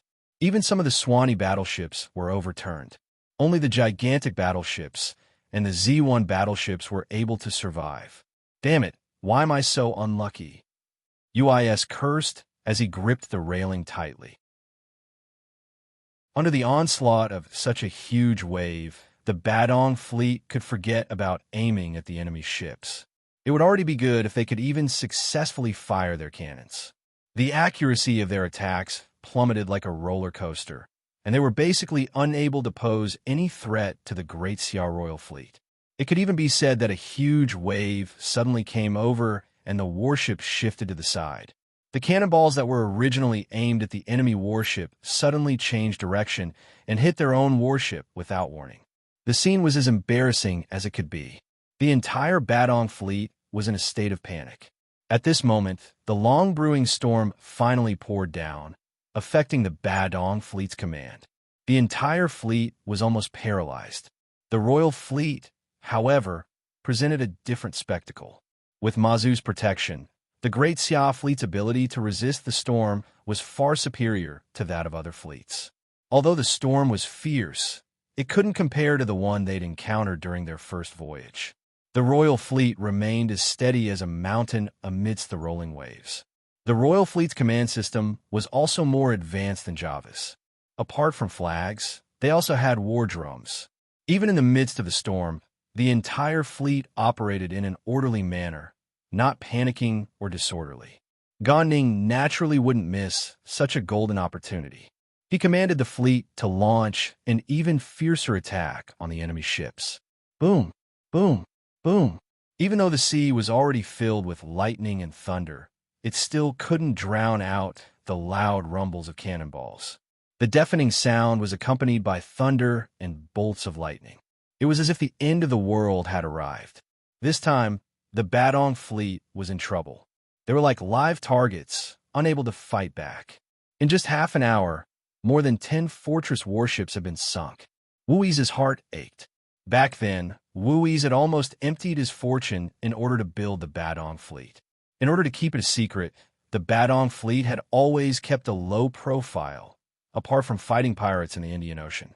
Even the ASEAN lords didn't know much about them. Unexpectedly, the first performance of this frozen fleet was about to be ruined. Wui's face was as pale as the lightning.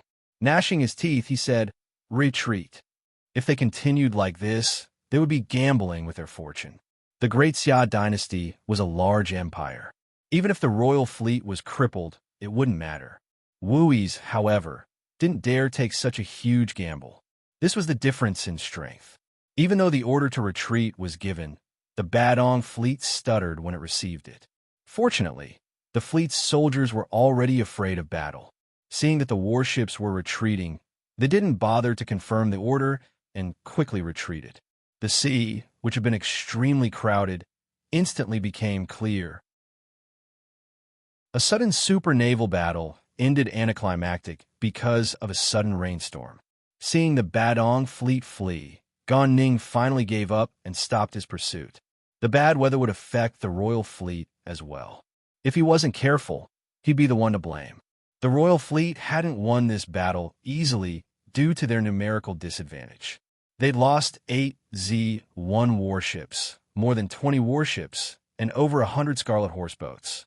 The price had been high, but the results had been generous.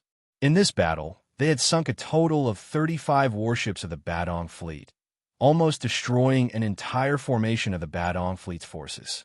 They had given the Badong fleet a ruthless slap in the face, smashing away Yui's arrogance. After this battle, the Kingdom of Java would probably be depressed for a while. This was extremely beneficial to the Great Xia dynasty's plans in ASEAN. Ouyang Shua stood on the deck. The downpour didn't shake him in the slightest. His back was ramrod straight as he silently watched the Badong fleet disappear into the distance. Gazing at the bobbing heads on the surface of the sea, he said, "Do your best to rescue the soldiers who've fallen overboard." "Yes, sir." The messenger turned and left. Both the Badong fleet and the Royal Fleet had lost a great number of soldiers in the storm. If they weren't rescued in time, their chances of survival were very low. Who knew would they be swept by a single wave? No matter what his considerations were, Ouyang Shua couldn't abandon his sons and disregard them. By the time the storm passed, the Royal Fleet had only managed to save less than half of their men. The rest had been washed away. Their chances of survival were slim. After cleaning up the battlefield, the Royal Fleet set off again. Chapter 973. Not long after the Royal Fleet set sail again, the news of Java's Padang fleet ambushing the Great Xia Royal Fleet, only to be destroyed instead, spread like wildfire within ASEAN. The power of the Great Xia dynasty's Z-1 warships was also exposed.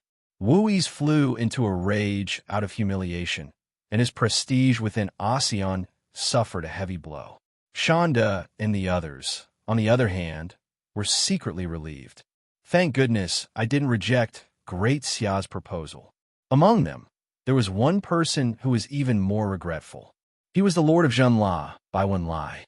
Due to the pressure from the Lord of Annan, Ruan Tianke, and the Lord of the Southern Kingdom, Solingen, Baiwen Lai had given up trading with Great Xia. Now, it seemed like an extremely foolish choice. Baiwen Lai tried to contact Xingzhou County of Great Xia to see if they could sign an agreement to repair their relationship. The reply he received made Baiwen Lai's heart turn cold. Great Xia had officially cut off all trade with Zhenla. It's over. Baiwen Lai was in despair. Ouyang Shua naturally didn't pay attention to the turmoil in ASEAN. He was leading the Royal Fleet in the boundless Indian Ocean, trying to find the legendary Lemuria continent. For 2 consecutive days, there was no movement at all. On the 18th of November, white fog suddenly appeared on the surface of the sea. At first, the white fog was as thin as a veil, but it became thicker as time went by. The white fog was like layers of clouds in the sky. Coupled with the azure blue sea, it was hard to tell where the sky was and where the sea was. By the next morning, the visibility on the sea was less than 20 meters.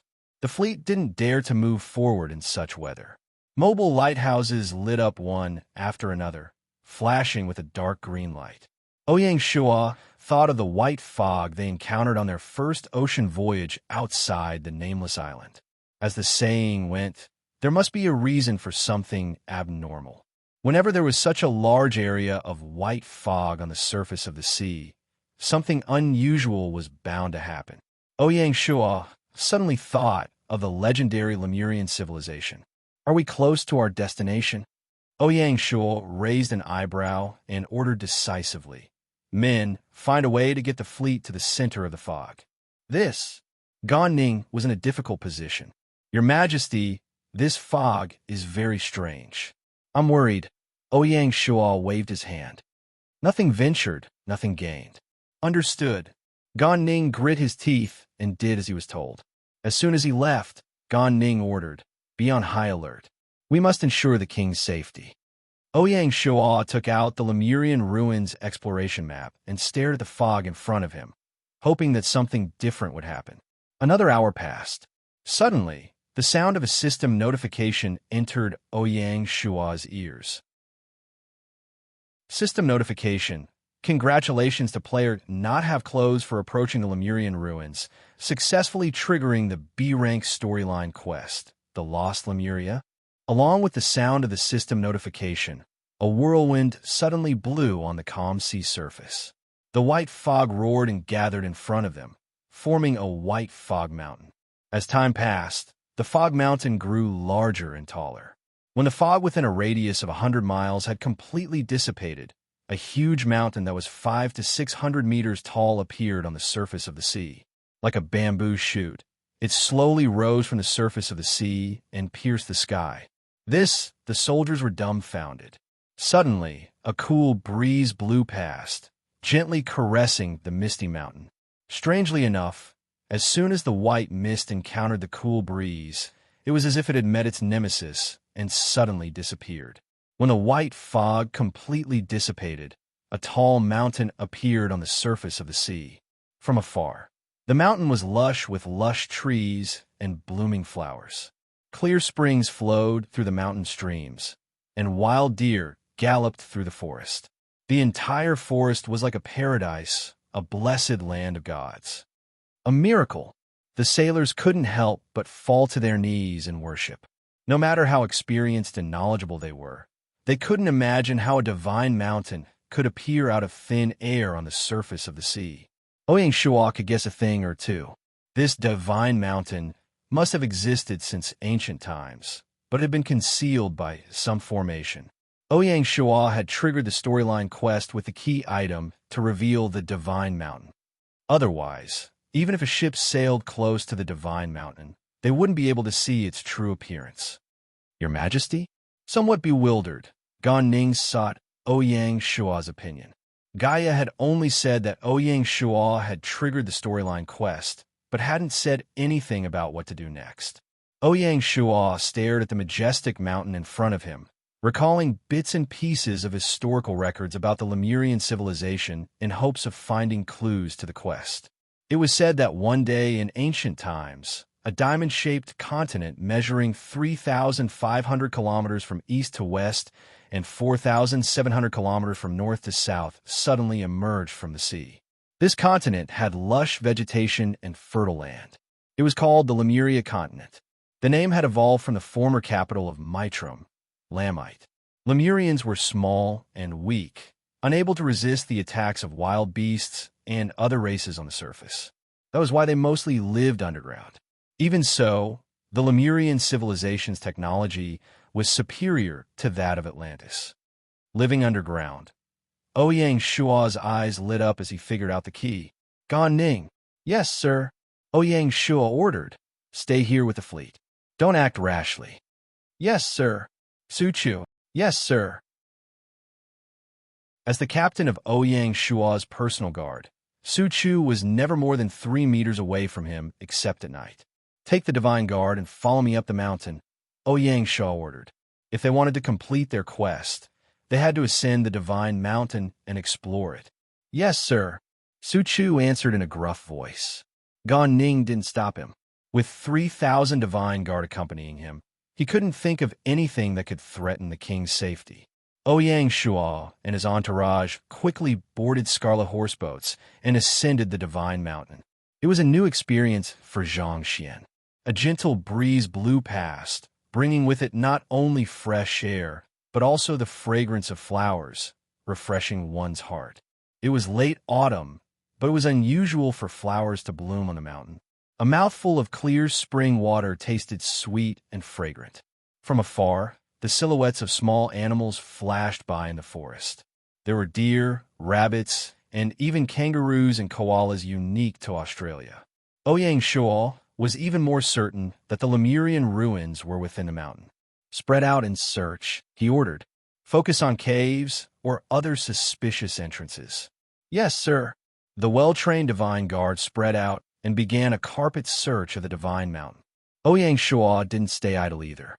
Escorted by his personal guard, he ventured deep into the forest to investigate. Along the way, they encountered deer and other animals, but they weren't afraid of strangers at all. It looks like no outsiders have been here for a long time.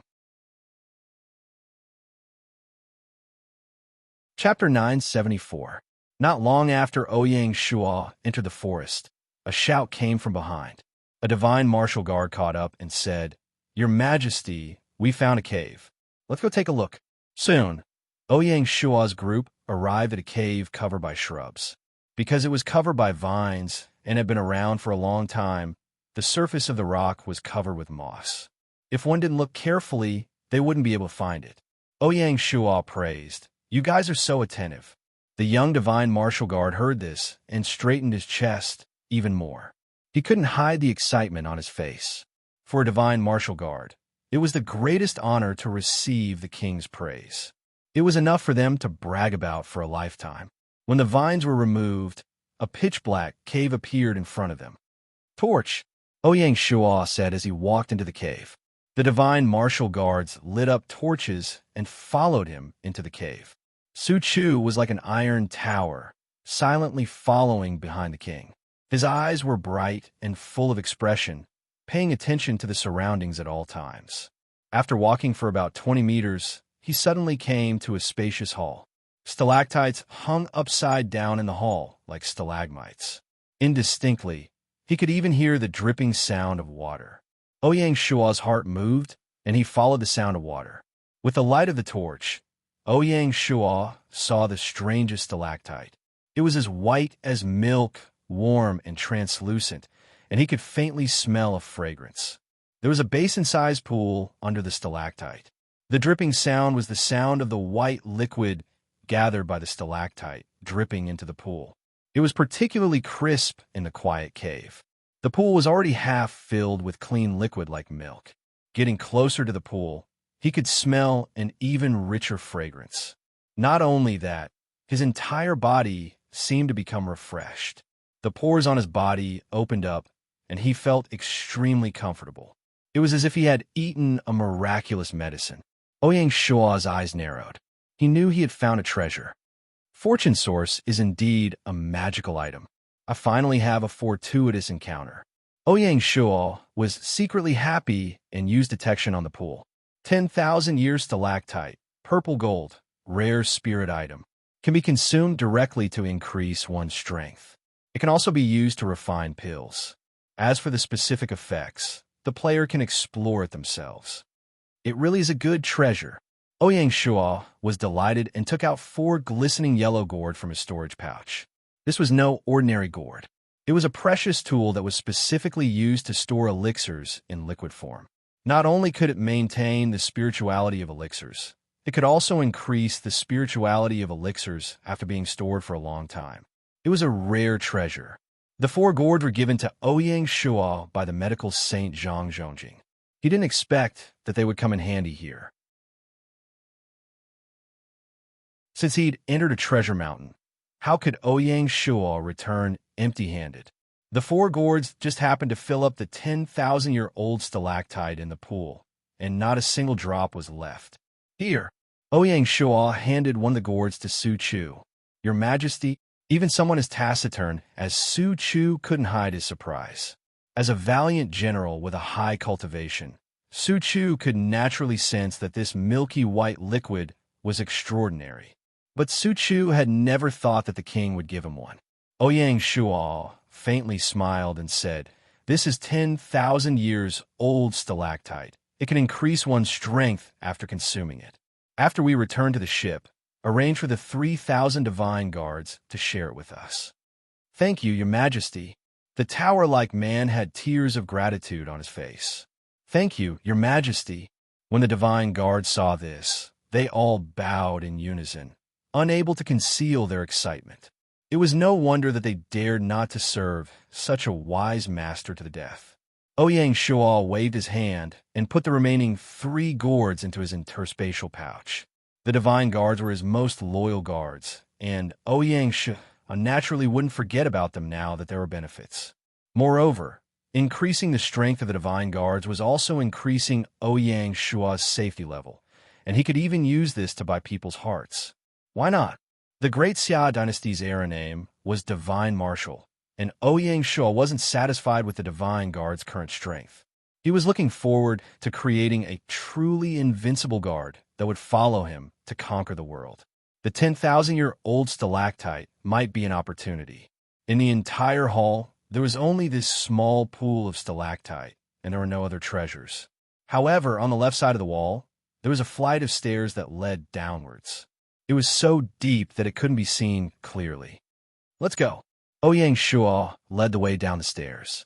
The presence of stairs meant that there were signs of intelligent life, and it meant that they weren't in the wrong place. The stairs indeed led downwards, and it wasn't a straight flight of stairs. The entire flight of stairs was in a spiral shape, circling around the belly of the mountain and leading downwards. Ouyang Shuo guessed that if one looked from the outside, they would already be at the bottom of the sea. This mountain wasn't suspended on the surface of the sea, and the bottom had to be at the bottom of the sea. This was the deep sea, and the average depth was 3,800 meters. It was terrifying just thinking about it. The Lemurians were able to conceal their tracks on such a huge mountain, and also ensure that it wouldn't be accidentally hit by ships. Who knew what kind of black technology they used? Ouyang Shuo's guess wasn't wrong. The further down they went, the greater the radius of the spiral stairs.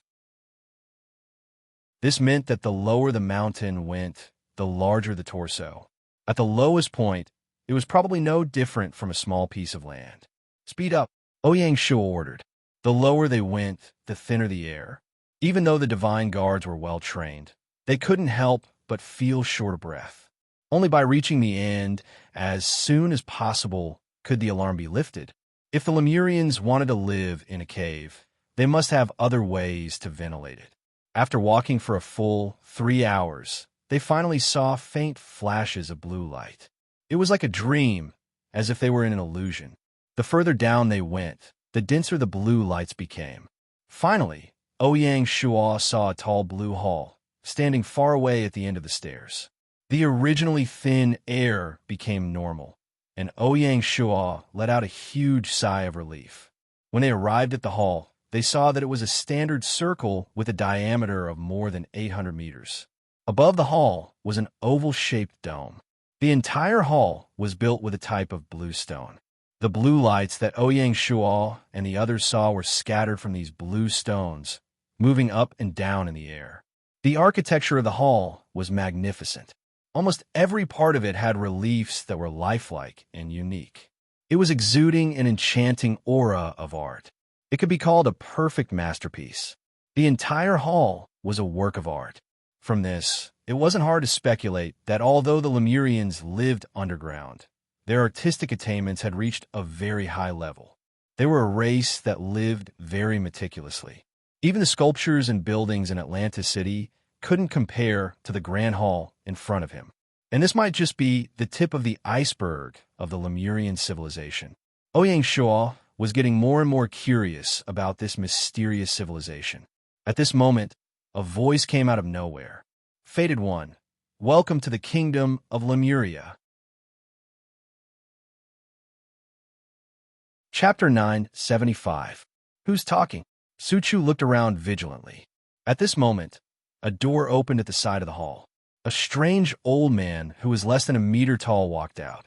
His skin was green, his face was wrinkled, and he had a pair of long ears and sparse hair. Although the old man was small, his eyes were filled with wisdom. No one could look down on him. Ouyang Shuo was keenly aware that the blue light spots in the air were quite intimate with the old man and surrounded him. The old man walked straight to Ouyang Shuo and performed an ancient etiquette. He said with a hoarse voice, "Fated person, I am the chief of the Lemurian clan, Poliska. Welcome to the Lemurian continent." Ouyang Shuo did not dare to neglect and followed suit. "Hello, chief. I am from the Great Xia dynasty in the east." Seeing this, Su Chu followed and said, "This is our king." A ray of light flashed in Poliska's eyes. Indeed, a fated person. This old man has been impolite. "I dare not."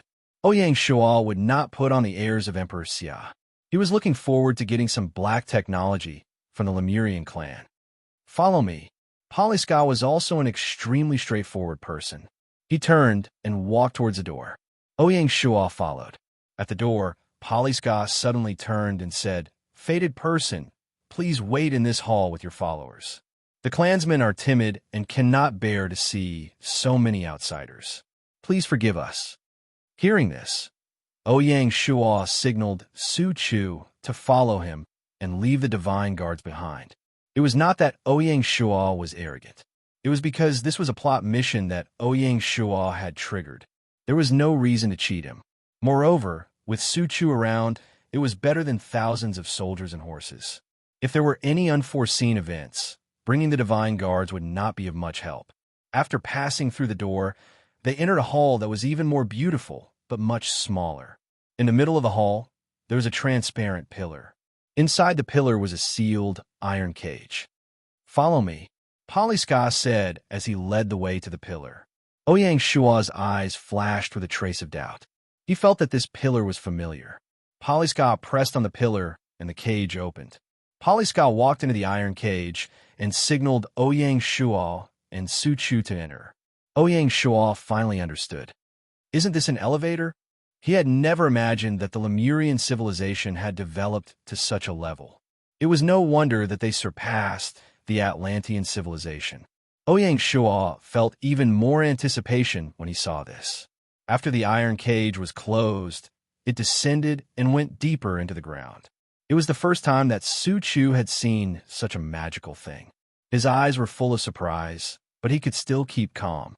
When he returned, this valiant general's worldview would probably be overturned. After descending for about 100 meters, the elevator slowly came to a stop. Needless to say, it was another similar hall. It must be said that the Lemurians were really rich to have built such a luxurious elevator hall. Following Poliska, Ouyang Shua's group arrived before another door. When Poliska pushed open the door with great difficulty, the scene that appeared before Ouyang Shua caused even someone as calm and experienced as Ouyang Shua to unconsciously gasp. Su Chu was dumbfounded and did not know how to react. Ouyang Shua and the others stood on a platform. Outside was a vast space with tall buildings and endless traffic. It was simply a modern city. However, this city was located in the deep sea of the Indian Ocean in an unknown depth. Such a miracle could only be seen in a game. Please, Poliska seemed a little proud. This underwater city was the pride of the entire Lemurians. It was the crystallization of Lemurian technology and their art. Every garden, every building, and every sculpture in the city condensed the artistic taste of the Lemurians. It had taken more than 800 years to build. Along the way, they could see dwarfs that looked exactly like Poliska. Indeed, in Ouyang Shua's eyes, these Lemurians looked exactly the same.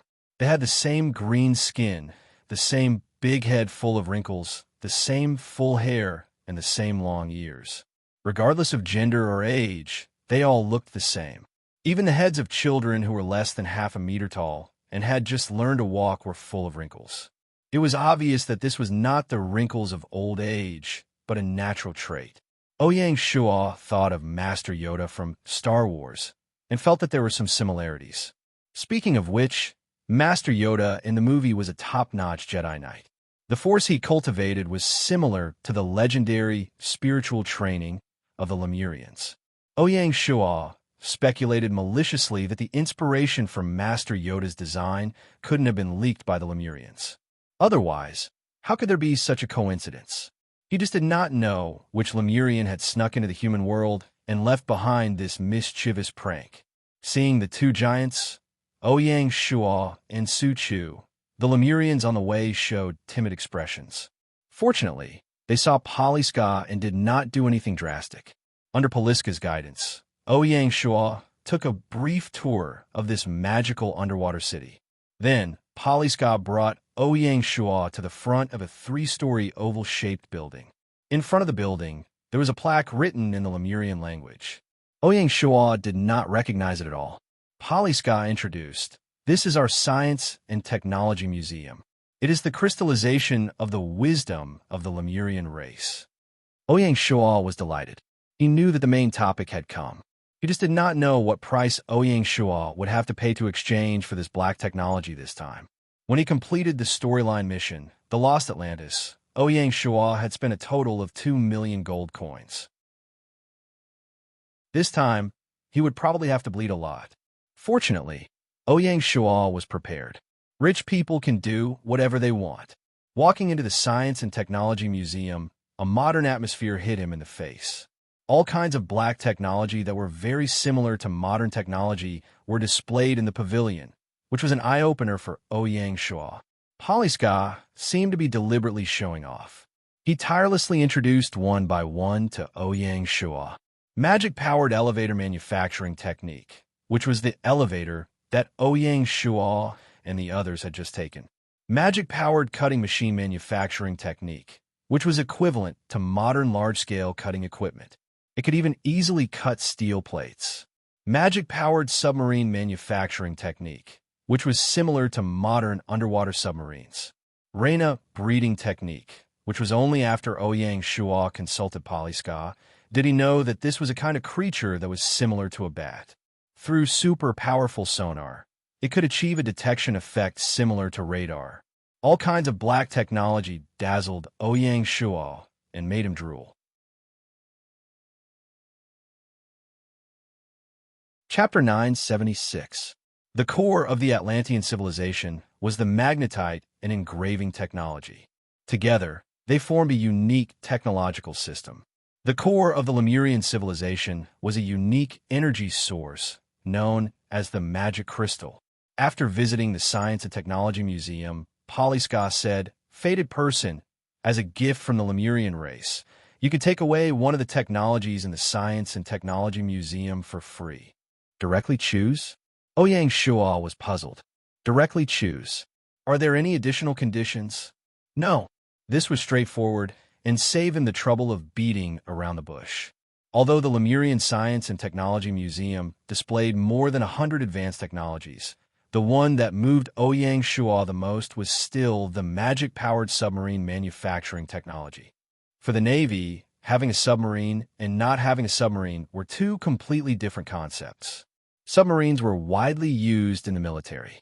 Their main functions included attacking enemy ships, coastal protection, breaking through blockades, reconnaissance, and concealing the actions of special forces. Although the Great Xia Navy's frogmen were powerful, they were too slow at the bottom of the sea. They were only suitable for close-range sneak attacks. Only submarines were competent for long-distance attacks. When the frogmen cooperated with submarines, they could play a strategic role that was greater than two. Ouyang Shua had asked Poliska in detail about the specific technical parameters of the magic-powered submarine. Ship name: Magic-powered submarine. Ship size: 95 meters long, 11 meters wide, 5 meters draft displacement. 3,000 tons on the surface, 4,500 tons under the water, submerged depth, 100 meters, except under special circumstances. Crew capacity: 100 people, power installation. Magic-powered equipment, loudest noise, 90 points. Main weapon: underwater magic crystal cannon. Remarks: the magic-powered submarine is a unique submarine of the Lemurian civilization. It is powered by magic crystals and can sail silently in the deep sea. It is a powerful weapon for the Navy. Ouyang Shua made his decision. Poliska immediately handed him a thick book. It was the magic-powered submarine manufacturing technology. Ouyang Shua took it and carefully put it in his storage bag. "Chief, can the magic crystals be recharged?" Ouyang Shua asked. Poliska smiled and said, "The magic crystals are consumables. They can't be recharged like the magnetite of the Atlantean civilization. Furthermore, these magic crystals are only produced in Lemuria." Ouyang Shua was speechless. "So, Patriarch, are you going to give me a batch of magic crystals?" Ouyang Shua asked, pretending to be relaxed. On the other side, Poliska smiled again. That smile gave Ouyang Shua goosebumps. Ouyang Shua was too familiar with that smile. It was the smile of an unscrupulous merchant. Poliska said, "The mining of magic crystals is extremely difficult. Even the chief has no right to give it to me. You can buy it with gold coins." Ouyang Shua smiled bitterly in his heart. So they were waiting here. According to Poliska's introduction, it would take about 100 units of magic crystals to maintain the normal operation of a magic-powered submarine for a year, and each unit was sold for 2,000 gold coins. That also meant that a magic-powered submarine would cost 200,000 gold coins of magical crystals a year. Ouyang Shua had no choice but to empty his pockets and spend 2 million gold coins to purchase 1,000 units of magic crystals in one go. It was only enough to run the 10-headed magic-powered submarine for a year. From the looks of it, it would be impossible for the Great Xia Navy to assemble a magic-powered submarine on a large scale. Ouyang Shua asked, "Patriarch, if we run out of magic crystals, can we still come here to purchase more?" Of course. Poliska seemed extremely happy to have completed a huge order in one go. He stuffed a blue stone into Ouyang Shua's hands and said, "As long as you have this, you will be able to find us." Ouyang Shua understood. This was equivalent to a keepsake. Without this, there was no way to see the sacred mountain. When he was touring Lemuria City, Ouyang Shua had vaguely probed Poliska and asked if the Lemurian race had any thoughts of reappearing in the world. Poliska frankly said that the Lemurians were already used to the underwater life. They stood aloof from worldly affairs and were unwilling to get involved in the clamor of the outside world. They were even more unwilling to appear in front of the world. When Ouyang Shua heard this, he knew that it was not good, but he could not force it. Every ancient civilization had their own unique way of survival. Some were obvious, some were hidden. Because of this, Ouyang Shua signed a long-term purchase contract with Poliska. From the 5th year of Gaia onwards, Great Xia would purchase no less than 1,000 units of magic crystals from Lemuria City every year. After signing the contract, Poliska's wrinkled face squeezed together and said, "Since Emperor Xia is so generous, I cannot be stingy. How about this? I will make the decision and gift Great Xia a magic-powered warship for free." After the deal was done, Poliska's way of addressing Ouyang Shua had changed. "Thank you." Ouyang Shua was also very happy. According to the past experience of developing mimicry aircraft, even with Great Xia's current industrial standards, it would take at least half a year before they could produce a magic-powered submarine. To be able to have one in advance was naturally the best. This magic-powered submarine could be used as a training ship. During the development period of the magic-powered submarine, a batch of qualified crew could be trained and the formation period of the submarine formation could be shortened. After the deal was done, Ouyang Shua did not stay for long. They rode on the magic-powered elevator to the first hall. The divine guards were standing guard here faithfully. Before leaving, Poliska asked, "Emperor Xia, do you want to experience the magic-powered submarine?" Of course. Ouyang Shua readily agreed and selected 50 personal guards to accompany him. The magic-powered submarine could only carry a maximum of 100 people. Due to the complexity of the submarine's operation, Poliska specially arranged for 20 Lemurians to act as instructors to complicate the operation of the submarine, the Black Shark. These 20 Lemurians would not stay in Great Xia forever. When Great Xia sent people to purchase magic crystals for the second time, they would follow them back to Lemuria City. The determination of the Lemurians to live in seclusion was very strong. Poliska pressed a button on the west wall of the hall and revealed a passage. At the end of the passage was a magic-powered submarine. The 20 Lemurians were already in position. Ouyang Shua boarded the submarine and bid farewell to Poliska. Unlike modern submarines, the magic-powered submarine structure was relative to the fleet. The entire submarine was divided into 3 major sections: the bow, the midsection, and the stern. They were separated into 3 sealed cabins. The bow was the command center. The midsection was the dormitory, kitchen, storage room, and other living facilities for the crew. The stern integrated the submarine's equipment, installations, and various systems. The only underwater magic crystal cannon was installed at the bottom of the submarine. Filled with curiosity, Ouyang Shua entered the command center at the bow of the Black Shark. The entire command center occupied an area of no more than 100 square meters. In the middle was the podium where the captain sat. In front of the podium, there was a circle of control tables. More than 10 Lemurians were seated in order. Above the console was a huge curved fan. It was transparent and could clearly see the situation at the bottom of the sea. The magical underwater world was clearly displayed in front of Ouyang Shua.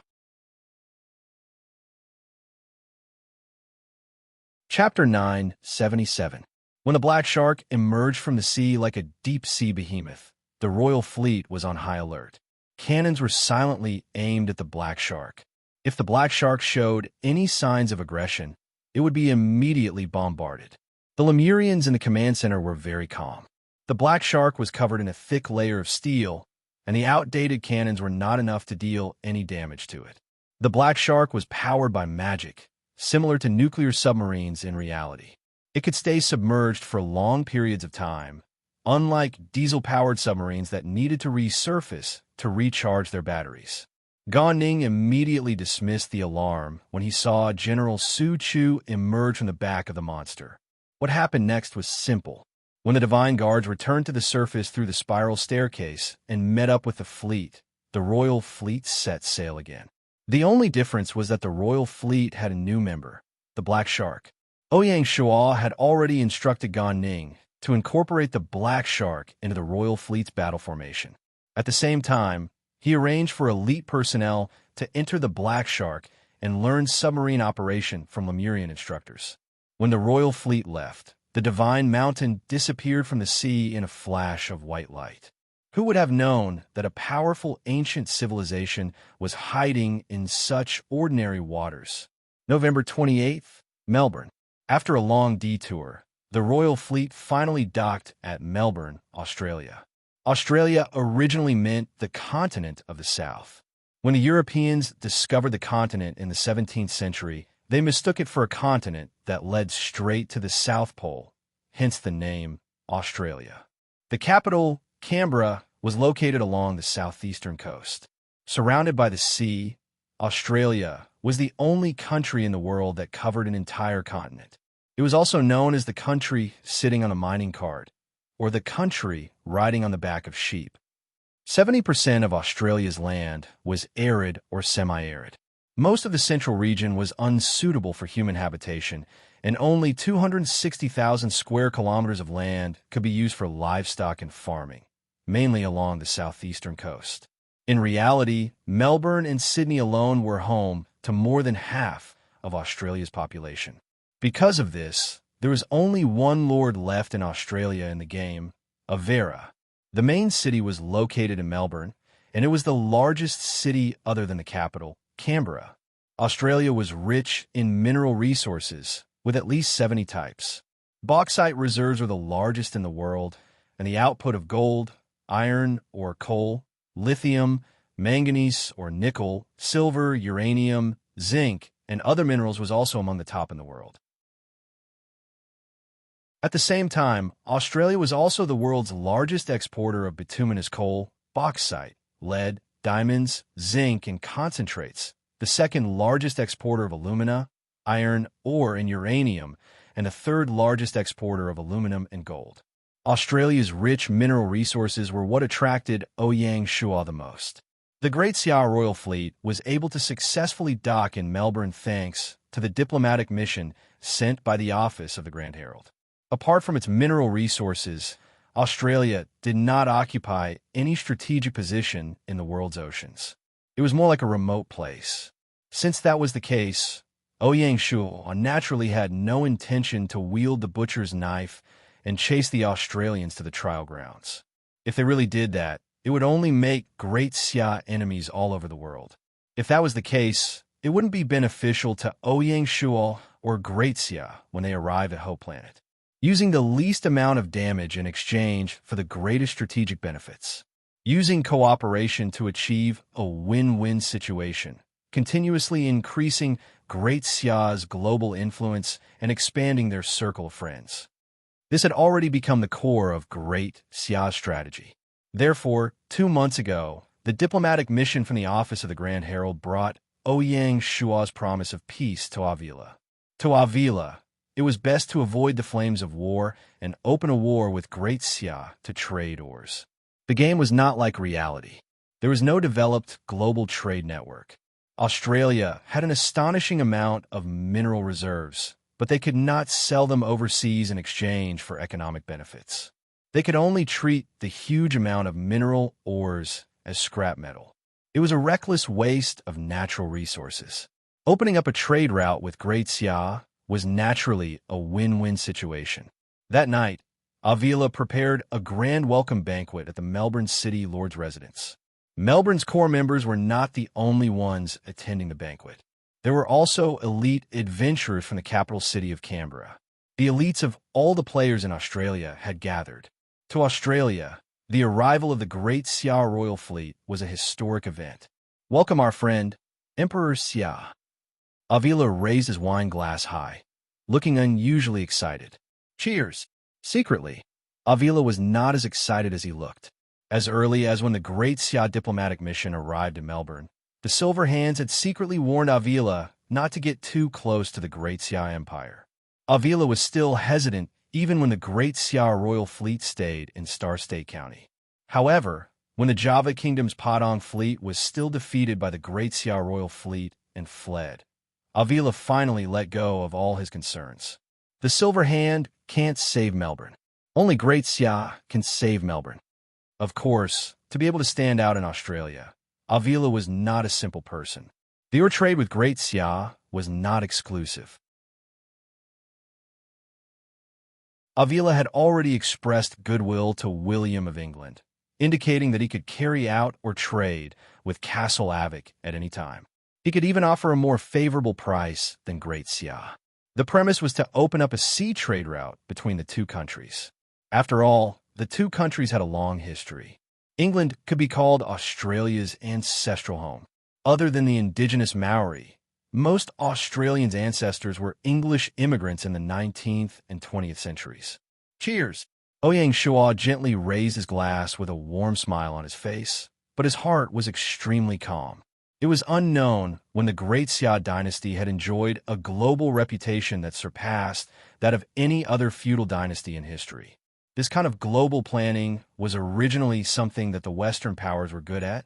It was difficult for people who were not Chinese to understand this kind of national pride. Let me make up for the unfinished business of the previous dynasties, Ouyang Shua thought to himself. The goal in his heart seemed to have been sublimated once again. At night, Ouyang Shua quietly met a middle-aged man who was dressed strangely at the place where he was staying. This person was called Cooper, and he was the representative of the Maori people in Australia. He had already been in contact with the Black Snake Guard spy in Australia. Although Ouyang Shua had no intention of starting a war in Australia, it did not mean that he would trust Avila unconditionally. How could Ouyang Shua not know the relationship between Australia, England, and the Western world? Coupled with the pervasive Silver Hand, Ouyang Shua had to be on guard. The smart thing to do was to secretly support a force that was close to the Great Xia in Australia under the premise of a win-win cooperation, so that they would not fail miserably. The Maori people, who did not have a good impression of the Westerners, naturally became Ouyang Shua's best target. The two talked for a full hour before Cooper left under the cover of the night. Ouyang Shua promised Cooper that the Great Xia would use the ore trade as a cover to secretly transport advanced weapons and equipment to the Maori people. They would even send generals to train troops for the Maori people. Australia was vast and boundless, and Avila could not monitor it all. Moreover, the Maori people were the true natives of this land, and they were familiar with the mountains, rivers, grass, and trees of Australia. After sending Cooper away, Ouyang Shua was deep in thought. In fact, there were many Chinese people living in Australia, but Ouyang Shua had no intention of interacting with them. After several or even dozens of generations, although these Chinese people had the blood of China in them, they might not have the heart of China.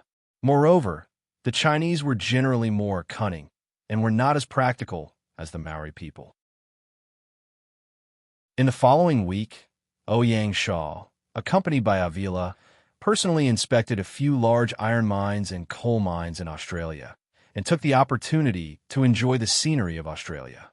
On the 6th of December, in addition to bringing Australia into the scope of the Trans-Pacific Trade Partnership Agreement, Ouyang Shua also represented the Great Xia dynasty and signed a separate mineral trade agreement with Melbourne. The agreement specified in detail the types, quantities, and prices of the ores to be delivered. When the agreement was truly implemented, the problem of the Great Xia dynasties or shortage would basically be solved, and the dynasty's industrialization would be at full speed without any worries. At the same time, Ouyang Shua was also very interested in Australia's wool. Australia was known as the country that rides on the backs of sheep. The number of sheep was 20 times the number of people. In fact, there were more sheep than people, and it was the world's largest wool exporter. Wool was good stuff, and it could become the third largest textile material in the Great Xia dynasty after silk and cotton, greatly boosting the dynasty's textile industry. In this regard, Avila was naturally happy to see this happen. Melbourne was also known as the New Gold Mountain to distinguish it from the San Francisco of the United States. This was because Melbourne, like San Francisco, was rich in gold mines, and there had once been a gold rush in history. Due to the gold rush, Melbourne's population grew rapidly, and it gradually became a wealthy city. There was a reason why Avila built the main city of his territory on the original site of Melbourne, and he didn't even change the name. Therefore, even on a global scale, Avila was considered one of the wealthiest feudal lords. Even so, no one would complain about having too much money. According to preliminary estimates, when the two trade agreements were implemented, Melbourne could earn more than 4 million gold coins a year just by exporting ores and wool to the Great Xia dynasty. As the industrialization of the Great Xia dynasty intensified, this trade volume would continue to increase.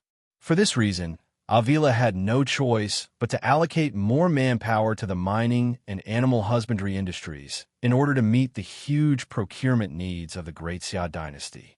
During the cooperation period, Avila tactfully expressed his hope to purchase weapons, equipment, and Z1 warships from the Great Xia dynasty, but was tactfully rejected by Ouyang Shua. What a joke! Ouyang Shua didn't want to nurture a strong military force in Australia. The next morning, the royal fleet set off again for the last stop of this voyage, New Zealand. There was someone there who had been waiting for the royal fleet for a long time. Chapter 978. On the 8th of December, the Xia royal fleet arrived at the port of Auckland in New Zealand. They were warmly welcomed by Johnson. New Zealand was located in the southwest of the Pacific Ocean. It was made up of two large islands, the North and the South, separated by the Cook Strait. Wellington and Auckland were located in the north. The size of New Zealand was comparable to a province in China. It had a total of 400,000 players. Like Australia, the natives of New Zealand were Maori. They were eventually colonized by the British. The difference was that New Zealand was not rich in mineral resources. It was known for being green. There were many mountains and hills covering more than 75% of the total area. It mainly relied on fishing and animal husbandry. Dairy products and meat were New Zealand's main exports. The leader of Auckland was called Johnson, also known as Jason Chong.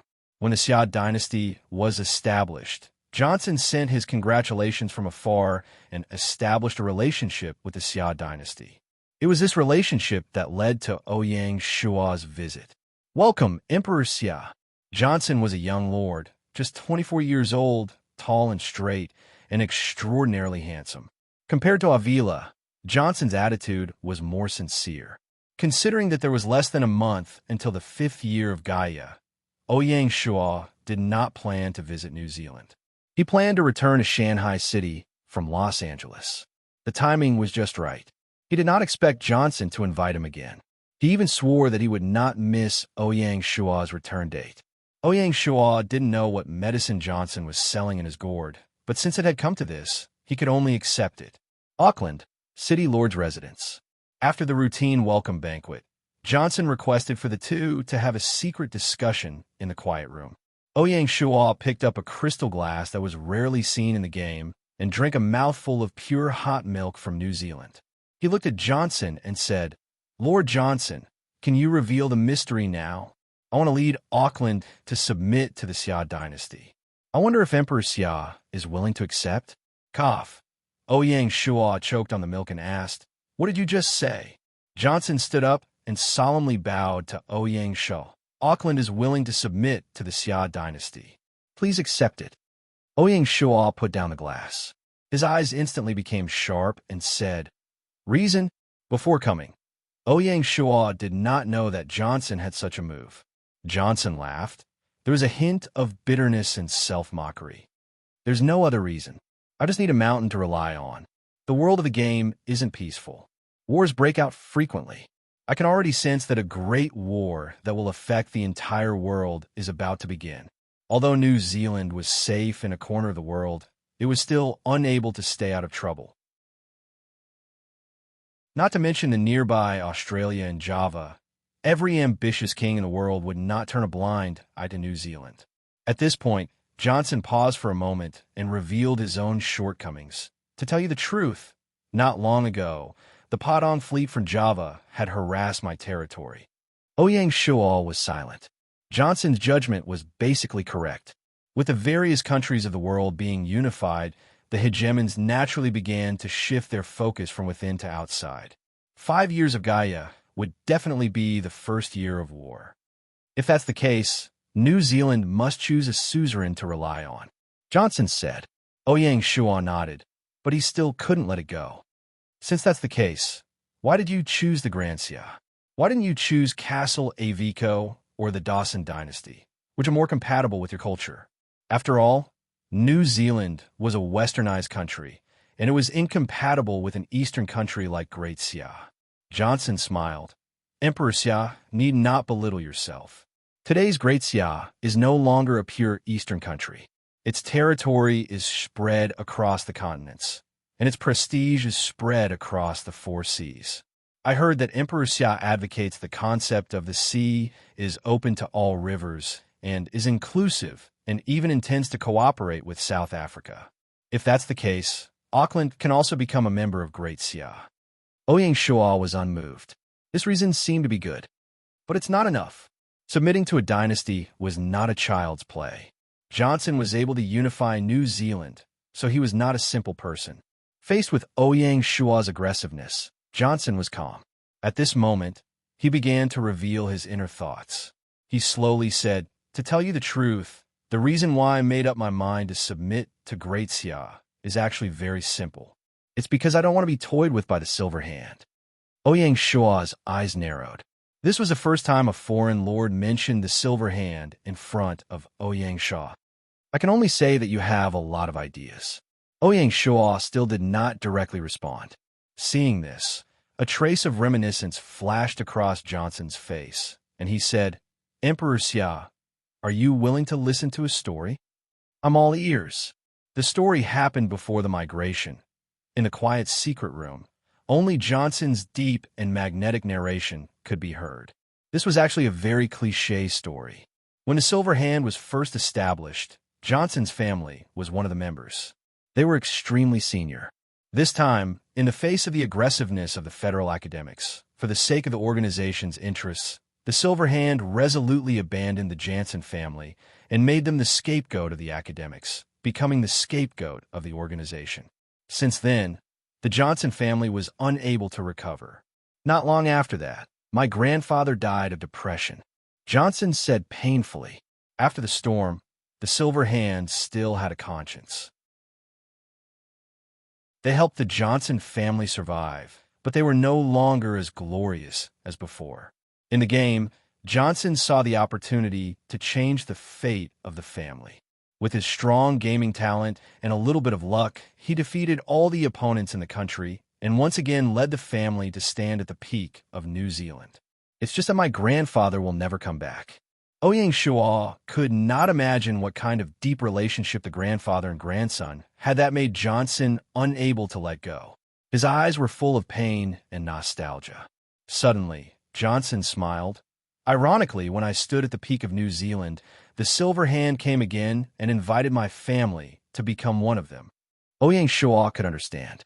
In the eyes of the Silver Hand, the family's interests were above everything else.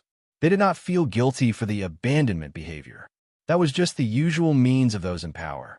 Faced with the olive branch offered by the organization, the Johnson family had no reason to refuse. Compared to the inheritance of the family, the life and death of an individual is nothing. This was the deep-rooted philosophy of the aristocratic families. But I don't think so. A trace of hostility flashed in Johnson's eyes. I can't wait for those people to go to hell. Why would I collude with them again? The moment I rejected the hand of silver, I knew that there was no way out for me in Auckland City. Speaking of this, Johnson fixed his eyes on Ouyang Shua and said, I know that you have become a thorn in the side of the silver hand. I also believe that you can destroy the silver hand. Johnson has no other request but to do my part to take revenge and comfort my grandfather's soul in heaven. Have you ever thought that maybe your grandfather will not approve of your extreme behavior? Johnson heard and laughed at himself. I know that my approach is contrary to the style of the children of aristocratic families, but this is my path. No matter what, I will unswervingly walk down this path. Ouyang Shua was startled. This was the first time he saw such a determined young man. Although Ouyang Shua was also a young man in terms of age, his mentality was already no different from an old man. I promise you, Ouyang Shua made a decision. He took the initiative to shake hands with Johnson and said with a smile, Welcome to the big family of the great Xia dynasty. Thank you, thank you. Johnson was obviously a little excited. He held Ouyang Shua's hand a little too tightly. After that, he smiled embarrassedly and let go of his hand, standing there awkwardly. Ouyang Shua did not mind and said with a smile, It's getting late. We'll talk about the details tomorrow. Okay. Johnson readily agreed. After returning to his residence, Ouyang Shua was not in a hurry to sleep. Although Johnson said it with sincerity, Ouyang Shua would not really trust the person he had just met.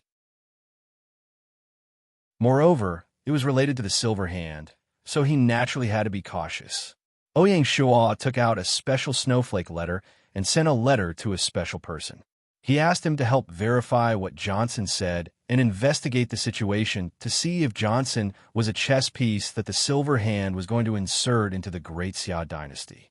Although the global intelligence network of the Black Snake Guards was gradually improving, it was powerless against this kind of information.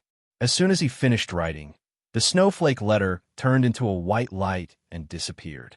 At the same time, in the Sky City, it was still that small courtyard. The Federation president was admiring the moon when a snowflake letter suddenly appeared in front of him. After taking a look, a smile flashed across the old man's face. Great, this little fox finally has a favor to ask of me. I was really worried that he would continue like this. Go and check it clearly, the old man said to the air.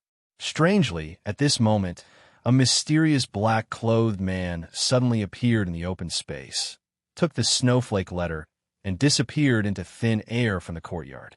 The old man was naturally used to it and continued admiring the moon. However, there was a trace of a smile hanging on the corner of his mouth, which showed that he was in an extremely good mood. For the next 2 days, Ouyang Shua toured New Zealand while arranging people to finalize the affiliation agreement with Johnson. The basic framework was based on the affiliation agreement that Heartstone City had signed with the Great Xia. The strange thing was that Ouyang Shua did not make a decision.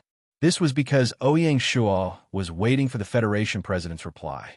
Before confirming Johnson's true purpose, Ouyang Shua would not invite a wolf into the house.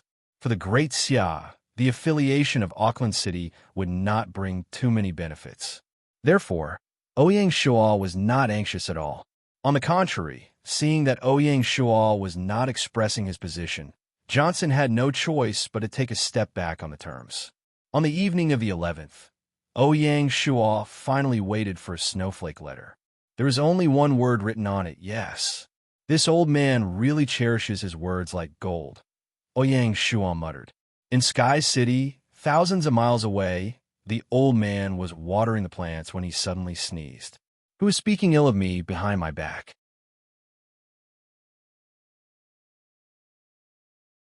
Chapter 979, December 12th, Auckland City. After receiving a reply from the old man, Ouyang Shua finally signed the agreement. According to the agreement, Johnson was appointed as the governor of Auckland. Other than politics, military affairs, and foreign affairs, he had a high degree of autonomy. The capital city of New Zealand, Wellington, had not been conquered by Great Xia and was not under Johnson's control. Thus, this appointment was only directed at Johnson's territory, the Auckland region.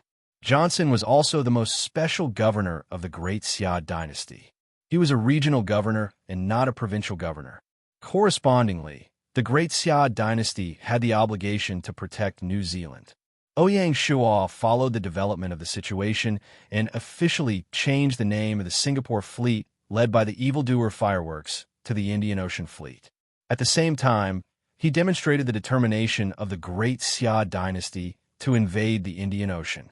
In order to protect the maritime safety of Auckland and prevent it from being harassed by the Padang fleet, Ouyang Shuo decided to move the fifth formation of the Indian Ocean Fleet to Auckland. At the same time, he could also monitor Australia, killing two birds with one stone. In terms of military affairs, the existing territorial army of Auckland would also be reorganized into the Auckland Corps, which would be placed under the leadership of the Privy Council and the Grand Council. Of course, the Corps commander would still be recommended by Johnson. At 10 in the morning, Ouyang Shuo and Johnson attended a press conference to announce this news to the public. Very quickly, this news spread across the world like a hurricane and caused a huge uproar. 6666, Great Xia is too powerful. They can even recruit underlings overseas. Well done. The players in the Chinese server were naturally honored. To the Chinese, Great Xia subduing the Western faction's Auckland City was even better than conquering Morocco and Somalia. The domestic media also reported on this without restraint, and it was a major milestone event on the spot. This was a form of cultural confidence, but also a form of cultural inferiority. Great Xia's hurricane is blowing towards the Western world. Winter is coming. The Western players felt very uncomfortable. Their mouths were full of sour taste, and they were quite dissatisfied with William, Jack, and the other Western overlords. They felt that they had lost a lot of face. Without exception, the Western media didn't report on this matter and only mentioned it in a small corner. It was obvious that they didn't want to promote Great Xia. The Australian lord, Avila, smiled bitterly when he heard the news. What is this? A fire at the city gate will bring disaster to the fish in the moat. With Great Xia stationing troops in New Zealand, Australia would become one of the battlefields of the East and West. This wasn't good news for Avila. It's difficult. Surviving in the cracks between large countries was a test of the Lord's political wisdom. The New Zealand players had the most complicated feelings. On one hand, they had an instinctive resistance towards Auckland City's submission to the Great Xia dynasty. On the other hand, because of the protection of Great Xia, they suddenly felt very at ease. He really couldn't tell anyone about this kind of ambivalence. Sky City, a nameless courtyard. The mysterious Silver Hand, number 3, lived in this small courtyard. After learning that the Auckland area had submitted to the Great Xia, number 3, his eyes flickered. The little monkey has jumped out of the cage. The matter of the Johnson family was planned by number 3. 3 seemed to have thought of something as he looked at the courtyard in the east and muttered to himself, "Old fox, what role did you play in this matter? This is getting more and more interesting." On the 13th of the 12th month, Ouyang Shuo led the Divine Martial Guard and teleported directly from Auckland to Shanghai City. The Royal Navy returned alone and was estimated to return to North Sea Port in the 5th year of Gaia's first month. Summer Palace, Imperial Study. Ouyang Shuo asked, saying, "Did anything big happen in the Imperial Court during the month that I was away?" Communication was inconvenient during the voyage. Other than urgent letters and court bulletins, Ouyang Shuo had almost lost contact with the Empire. Sing Yi thought for a moment and decided to report the bad news first before reporting the good news. Just a week ago, the Hunan province was jointly conquered by the Yin-Huang alliance. Ouyang Shuo frowned. What exactly happened? Without Ouyang Shuo to suppress the China region, the situation in the past month could be said to be changing. The War of the Century had just ended and the Great Xia dynasty was busy recuperating. The Yin-Huang alliance trained their troops and constantly expanded their army in an attempt to resist the increasingly powerful Great Xia. Everyone thought that there would be no more wars in the China region in the 4th year of Gaia. Not long after Ouyang Shuo went out to sea, the wilderness that had just calmed down was once again filled with soldiers and horses. This time, the one who initiated the war was the declining Yin-Huang alliance. On the 13th of the 11th month, not long after Ouyang Shuo left Xingzhou County, the Yin-Huang alliance organized a 300,000-strong coalition army. It was led by famous generals Wu Qi, Lin Pe, and Tian Dan. The army was split into three groups, and from Jingchu, Jiangnan, and Yixi provinces, they suddenly attacked the land of chaos, Huanan province. Speaking of this, it was necessary to mention the Huanan province. This matter could be traced back to the second year of Gaia's release of the expansion pack, Uprising. Back then, the Huang Chao rebel army that was in the Huanan province was annihilated by War Wolf and Mighty Tyrant.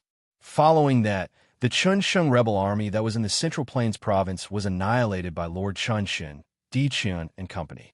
Originally, with the help of this uprising, the Yin-Huang alliance could imitate Shanghai City and extend their influence into the two provinces, expanding their territory. Unfortunately, after the two wars, winter suddenly descended and the roads became difficult. This caused the Yin-Huang alliance to lose the opportunity to take over the two provinces. In a blink of an eye, it was the third year of Gaia. Following that, Gaia released another expansion pack, Rise of the Aristocratic Families. This completely disrupted the Yin-Huang alliance, as plans. The two provinces that were temporarily without a leader were quickly occupied and divided by the aristocratic families of all sizes. This caused the Yin-Huang alliance to completely lose the opportunity to take over the two provinces. At that time, be it War Wolf, Mighty Tyrant, Lord Chunshin, Di Chun and company, they were all extremely vexed. With the passage of time, the two provinces gradually became a land of chaos. It became a battlefield for hundreds of aristocratic families, fighting endlessly every day.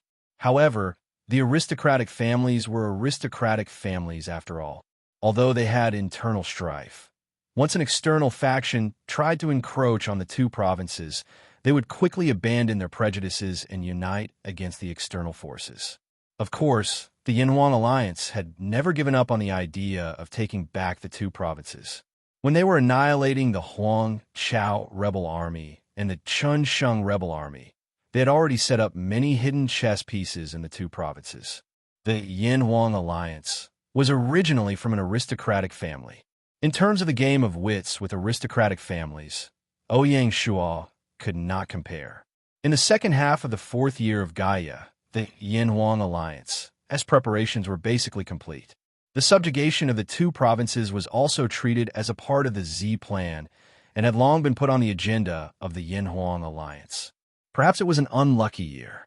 Just as the Yin-Huang alliance was preparing to take action, Ouyang Shuo suddenly instigated a war that affected the entire China region. Not only did he capture Swordsman City, he also annexed two large city-states. This caused the Yin-Huang alliance a great deal of damage, and their plans were temporarily put on hold. Fortunately, the heavens did not destroy the Yin-Huang alliance. At this time, Ouyang Shuo embarked on his journey to the ocean. Winter was approaching. After this winter, Great Xia would have finished reorganizing. By the time it was Gaia's fifth year, the Yin-Huang alliance would not be able to take back the two provinces even if they wanted to. At this stage, Di Chun and the rest had no way out. While expanding their army, they also sped up the military plan to take back the two provinces. Unfortunately, Swordsman City was destroyed, forcibly cutting off one of the Yin-Huang alliance's arms. Outside of Swordsman City, 150,000 reinforcements were completely buried in the hands of the Great Xia army, causing the Yin-Huang alliance to suffer a great loss. The original plan to take down the two provinces was also temporarily adjusted to take down the Huanan province first.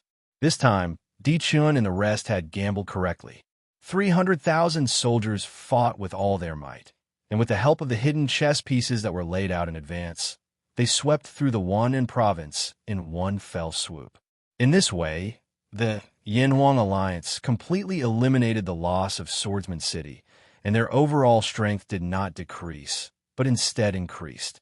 The Hunan province was filled with aristocratic families, which meant that there were talents everywhere. Taking down the Hunan province not only allowed the Yin-Huang alliance to capture close to 200,000 prisoners of war, further expanding their military strength, but they also obtained a large number of talents, consolidating the foundation of their territory. If not for Ouyang Shua's timely return to Shanghai City, Di Chun and the rest were prepared to continue working hard and take down the Central Plains province before winter completely arrived. This time, even the heavens were on the side of the Yin-Huang alliance. In December, the cold winter did not arrive as expected, allowing the Yin-Huang alliance to calmly take over the Hunan province. With regards to this, Ouyang Shua was helpless. The fall of the Hunan province was already an established fact, and the current Great Xia was still reorganizing its troops, so it was impossible for them to start a war. Moreover, the cold winter was approaching, and provoking a war at this time was undoubtedly courting death. When the Yin-Huang alliance sent out their troops, why didn't we react at all? Ouyang Shua asked. Although the main forces of the Yin-Huang alliance did not enter the battlefield in the previous century's war, the Yin-Huang alliance sent out 300,000 soldiers at once, so the border would definitely be weak. Logically speaking, the Shanghai alliance should not be completely indifferent. Although Ouyang Shua did not get angry, his calm tone still gave Qingyi a great deal of pressure. However, this was a military matter, and it was not something that a scholar of the secret text pavilion, like her, could explain clearly. Ouyang Shua also reacted, and said with a bitter smile, "I was too impatient." Thinking about it carefully, the reason was not difficult to understand. First, other than the brave Tiger Army stationed in the Minnan province, the other armies of Great Xia were either still reorganizing or going through a change of guard, and were stationed in new areas. Everything was still very chaotic. Moreover, Ouyang Shua was not in the country, and the Great Xia army could only be active at the border. They definitely would not dare to use this opportunity to kill their way into the Yin-Huang alliance's territory and take the initiative to start a war. Second, the Shanghai alliance's real border with the Hunan province was only the Jiangchuan province, which did not belong to Great Xia. Under the circumstances where Ouyang Shua was not present, the siege lion did not have the courage nor the strength to organize the territorial army of the Jiangchuan province to intervene in the war in Hunan province. In the end, Ouyang Shua was too strong in the alliance, which was sometimes a good thing and sometimes a bad thing. Di Chun and the others probably saw through this, which was why they chose to go all out.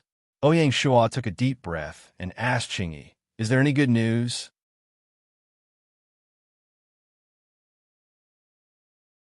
Chapter 980.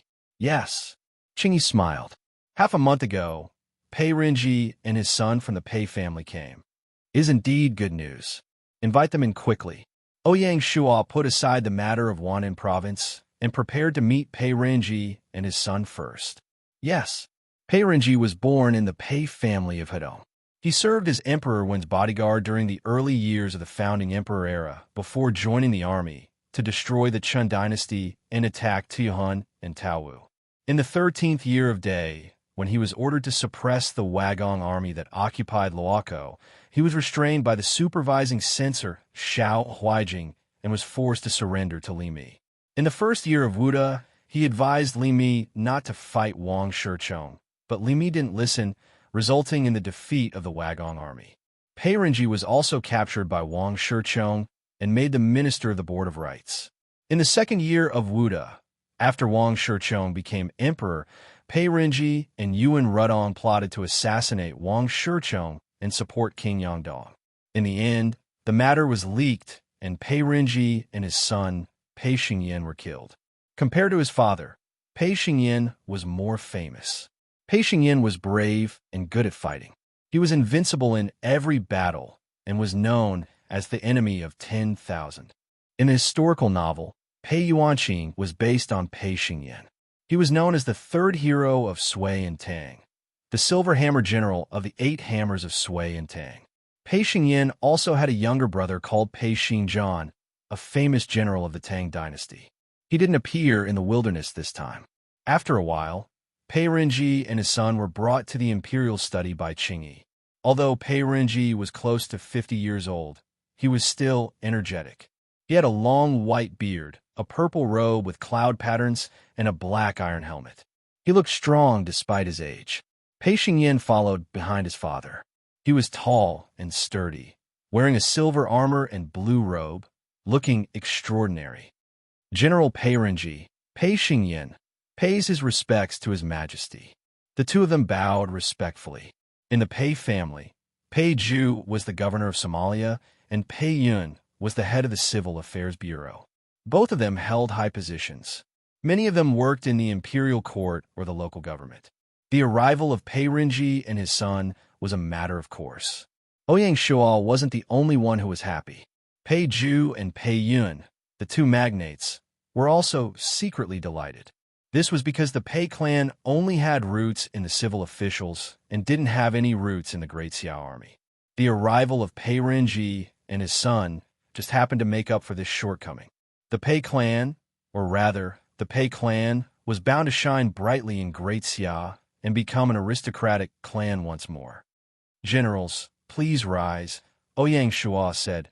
Father and son soldiers, both of you are brave generals. You flatter me, Your Majesty.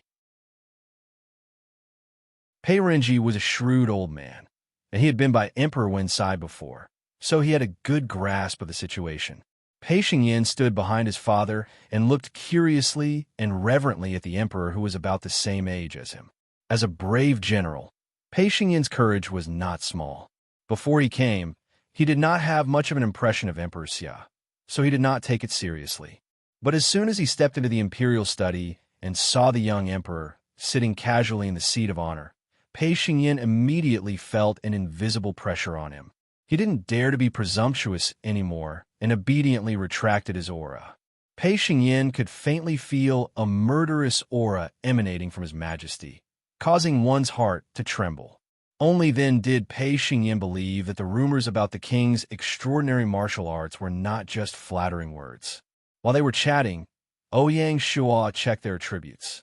Name, Pei Renji, King Level, Dynasty, Sui Dynasty, Identity, General of Xia Dynasty, Occupation, Senior General, Loyalty, 75 points Commander, 70 Force, 78 Intelligence, 50 Politics, 50 Specialty, Valiant, increases troops attack power by 15, increases troop speed by 20. Remarks. Young Master Renji is valiant in martial arts, good at archery and horses, and is known for his military strategy.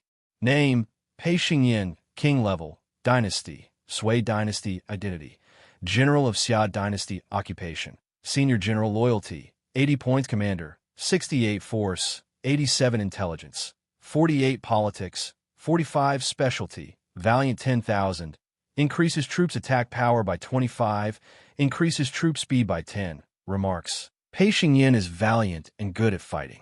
In every battle, he is invincible. He is known as Valiant 10,000. Pei Xingyin was indeed a valiant general. His force was off the charts. He was indeed worthy of the title Valiant 10,000. However, Ouyang Shuo was puzzled that Pei Xingyin's loyalty was higher than his father's. Ouyang Shuo didn't know that the moment he saw him, Pei Xingyin's loyalty increased by 10 points. To a valiant general like Pei Xingyin, there was nothing more admirable than a king with extraordinary martial arts skills. After chatting for a while, Ouyang Shuo suddenly asked, General Pei, do you know Li Mi's whereabouts? Previously, when Shan Xiongxin and Wang Bodong came to join him, Ouyang Shuo felt that something was amiss. He secretly ordered the mountain sea guards to keep an eye on Wang Bodong in an attempt to find Li Mi's whereabouts. He didn't expect Li Mi to be as cunning as a fox. He hadn't contacted Wang Bodong for a long time. When he saw Pei Renji, Ouyang Shuo suddenly remembered that Pei Renji and his son had interacted with Li Mi before.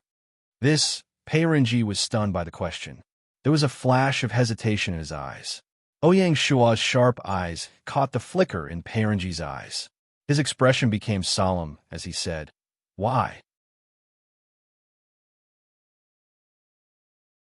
If necessary, the Ministry of Information could also ask the Mountain Sea Guards to find out some specific information. With the Mountain Sea Guards' powerful information system, Zhang Liang, Jia Su, and the other strategists could truly know about the world without leaving their homes. Therefore, although Zhang Liang had only been in Great Xia for a month, with his intelligence, he was already familiar with the situation in Great Xia and its surrounding areas. He could really make plans.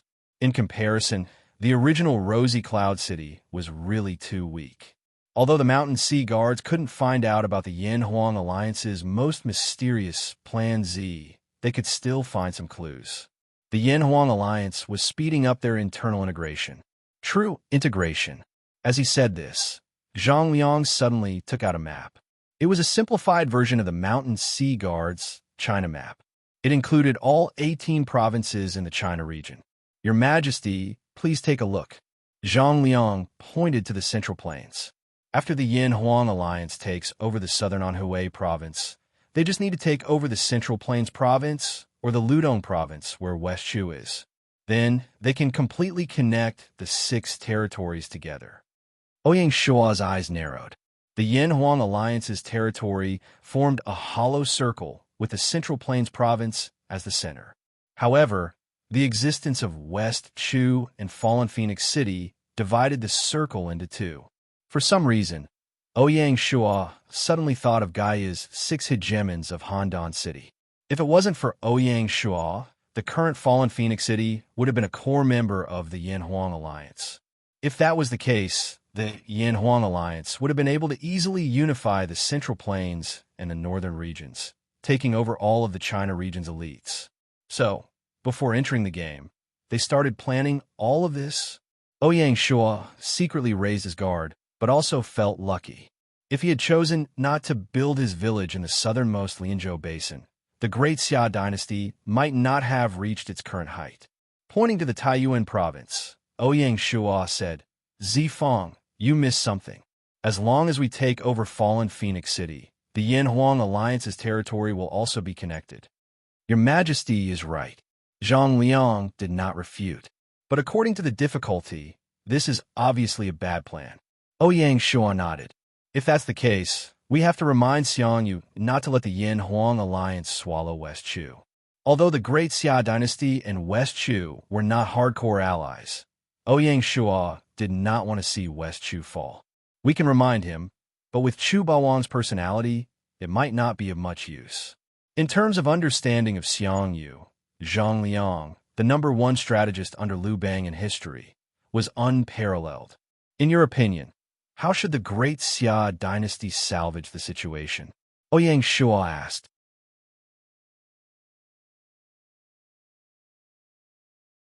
Chapter 981. Zhang Liang said, with the Yin-Huang Alliance taking over the Wan'an province, the Imperial Court and the Yin-Huang Alliance are at daggers drawn, and a war could break out at any time. As a result, the Jiangchuan province sandwiched between the two is somewhat of an eyesore. I suggest that we take this opportunity to annex the Jiangchuan province in one fell swoop, and we can salvage the public opinion. Ouyang Shua nodded. Annexing the Jiangchuan province was not a difficult task. After the previous war, the Siege Lions had already expressed that they could be annexed to Great Xia, but Ouyang Shua considered that the Imperial Court would be too busy to take over the 4 major provinces, so he declined the annexation process. After a month, the 3 major provinces had basically settled down, and there were already conditions for annexation. Other than annexing the Jiangchuan province, does Zifeng have any other suggestions? It's almost the 5th year of Gaia. Should Great Xia's main strategic goal be the Yin-Huang Alliance, or should we focus on overseas? Ouyang Shua's question was not considered to be a rejection of Zhang Liang's army. Before the voyage, Ouyang Shua had assigned this question to the cabinet of advisors, and now it was time to give an answer. Zhang Liang said solemnly, the cabinet of advisors' opinion is that the primary goal next year is to resolve Annan. What do you mean? Zhang Liang did not answer directly, but took out another map, a simplified version of the global map. It's mainly related to the capital. Zhang Liang pointed to the Lianzhou Basin and said, the capital is located at the southernmost part of the territory, and the further north we expand, the weaker the imperial court's control over the northern region. On the contrary, Annan is the closest to the capital. Whether it's by sea or by land, it can threaten the safety of the capital. Therefore, taking over Annan and a few nearby small countries is a top priority. Not only can we protect the strategic position of the capital, but we can also control the entire territory smoothly. Ouyang Shual was silent. The game was not comparable to reality, and transportation and communication were extremely undeveloped, especially after the game map was expanded by 10 times. Without the help of the teleportation array, it was impossible to control a huge empire. The Cabinet of Advisors' suggestion is that to attack the Central Plains, it's best to first settle the 3 capital cities in the territory before making any further plans. Only the capital city can assume the strategic position of the regional hub. Zhang Liang said, the 9 capital cities in the China region were naturally good to the outside world, but for an overlord like Ouyang Shaw, the existence of the capital cities had become a hindrance, like a fishbone in his throat. If the appropriate method was not used to resolve it, it would eventually become a hidden danger. I'm just afraid of nurturing a tiger and inviting calamity. Ouyang Shual was still hesitating. Zhang Liang said, the Yinhuang alliance is getting stronger, but so are we. Will our army's development be slower than Yanhuang alliance in our country? I won't. Not attacking the Central Plains doesn't mean we're ignoring them. We can borrow Fallen Phoenix City and West Chu's hands to wrestle with the Yanhuang alliance and stop their rise. Ouyang Shuo suddenly smiled. Zhang Liang's words were interesting. Before this, it had always been the Yanhuang alliance that tried to stop Shanghai City's rise. Now it was Grand Xia who was trying to stop the rise of the Yanhuang alliance. In the blink of an eye, the position of host and guest had changed. Let this king think about it. This matter was of great importance. So Ouyang Shuo did not immediately come to a conclusion. Yes, sir. Seeing this, Zhang Liang bid farewell and left. It was night in the imperial garden. The cool breeze ruffled the autumn water. The starlight shone brightly and was faintly discernible. Ouyang Shuo stood alone in the pavilion, gazing into the distance at the autumn waters and gazing at the starry sky. His mood was just like them, fluctuating up and down. Towards the strategy that Zhang Liang had proposed during the day, Ouyang Shuo was still indecisive. Is there something on my husband's mind? Song Jiao walked over, gently draping a golden dragon cloak over Ouyang Shuo's shoulders. Ouyang Shuo faintly smiled, turning around to hold his wife's warm little hand. The two of them stood side by side, gazing into the distance. The night breeze blew past, blowing their luxurious cloaks like a pair of immortal lovers. The accompanying female officials stood far away outside the pavilion, not daring to disturb them. Ouyang Shuo did not hide anything, telling her everything that had happened during the day. After Song Jia heard it, she was silent for a while, then suddenly asked, Husband, what is your dream? Dream? Ouyang Shuo suddenly thought of his previous life. At that time, he was in dire straits. His biggest dream was to live a stable life. When he was reborn, his dream was to not fall behind others, to hold up the sky for Bing-er. After that, his ambition continued to expand, but it all came true. Looking back, these did not seem to be dreams. It was just a constantly expanding desire. As the saying goes, only those who are honest will know propriety. If a person was only working hard to make a living all day long, how would he dare to talk about ideals? Song Jia said, Husband has already ruled the world, is wealthy, has millions of people under your command, and holds resources and power that ordinary people can't even dream of. But there's a saying that goes, the greater the power, the greater the responsibility. Ouyang Shuo was silent. Husband is shouldering not only me, Bing-er, and the 2 unborn children, but also the responsibility of this small family, as well as the responsibility of millions of families. It can even be said that it's the responsibility of a nation. Nation? Ouyang Shuo was puzzled. Song Jia said, Husband, you still don't know? You have already become a national hero, reviving the illustrious name of the Chinese in the game, assimilating to the world, and ruling the world with the way of the king. Although this matter started in the game world, its influence will not stop at this virtual world. Planet Hope is full of thorns, and if the Chinese want to take root on a new planet, they need a new hero to lead them through the thorns. A nation's history is a heroic epic, and the era is calling for a hero. Looking at the entire China region, apart from husband, who else can obtain the sincere support of everyone? Di Chun and the other aristocrats who put their family's interests first? No, it's just you, my husband. Ouyang Shuo smiled bitterly. Wife, you think too highly of me. Song Jia shook her head. Husband, you don't need to belittle yourself. The reason why Bai Hua, Shimin Guan, the Siege Lion, and Lao Ai willingly submitted to Great Xia, other than the shackles of interests, must be because of something else. In husband, they see the hope of a nation returning to its peak. So, what does this have to do with the current predicament? Ouyang Shuo decided to avoid this topic. His wife's words made his originally restless heart even more turbulent. It was as if a sprout was digging up the soil above his head, breaking through the ground. Song Jia smiled slightly and did not force him, saying, currently, Great Xia does not have an overwhelming advantage. To be able to destroy Yin Huang Alliance in one fell swoop, Di Chun and the others are far from losing the hearts of the people.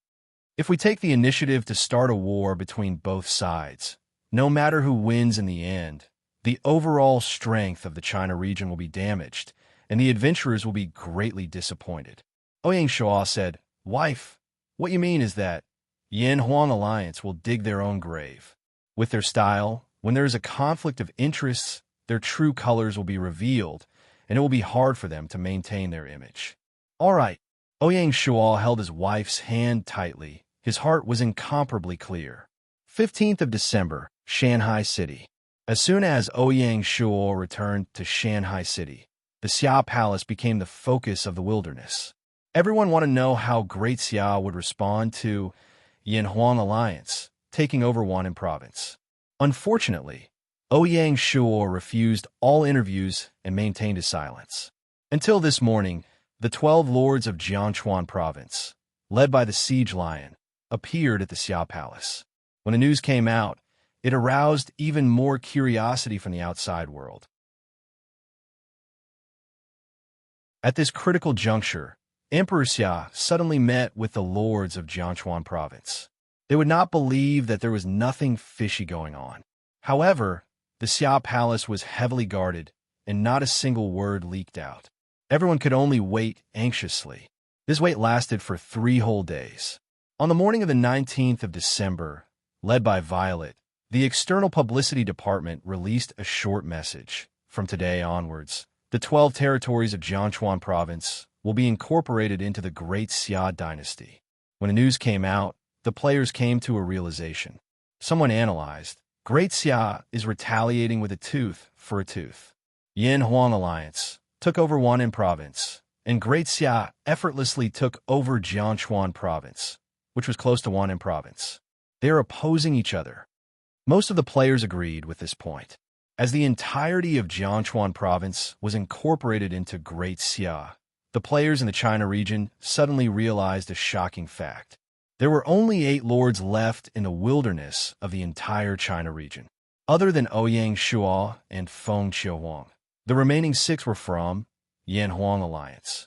The cruelty of the wilderness and the cruelty of the Lord mode were displayed in front of all the players at this moment. Many adventurer players were extremely glad that they did not choose the Lord mode back then. In a short span of 4 years, in the wilderness, there were countless talented lords who fell in pools of blood. They fell on the path of hegemony and became a destitute person in a corner of the kingdom that no one cared about. P.F.O. Qin Feng, seeking Dragon Acupuncture Point, Feng Qingyang. One by one, the once glorious names were gradually forgotten, and they became the losers in this drama. As every inch of land was brought under the rule of the territory, the wilderness was no longer the wilderness, but the world. An era of heroes fighting for supremacy had arrived.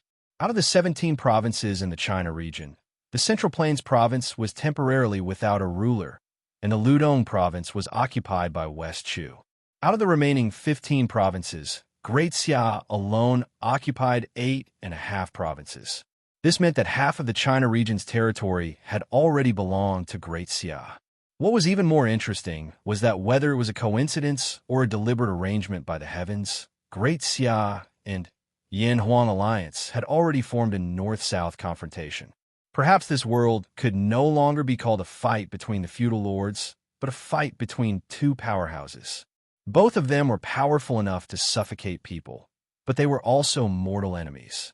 The players could not help but ask themselves, will they fight? Just the thought of it sent chills down their spines.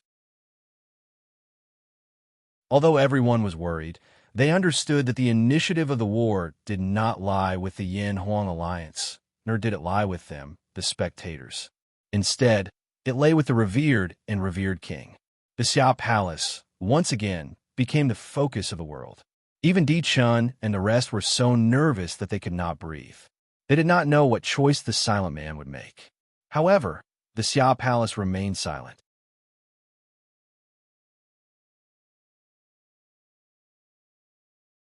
Chapter 982. On the 20th of the 12th month in the 4th year of Gaia, the Great Xia Imperial Court issued a series of official appointments. He appointed the Siege Lion as the governor of Jiangchuan, in charge of building the Jiangchuan Province Governor's office in Black Lion City. Of the remaining 11 feudal lords, 4 transferred to the position of county governor, while 7 were transferred to the position of prefectural magistrate. Of course, they were all working in other provinces. Zhu Shu, who was born in Black Lion City, was appointed as a scholar of the Council of Advisors, becoming the 5th top advisor of the Council of Advisors.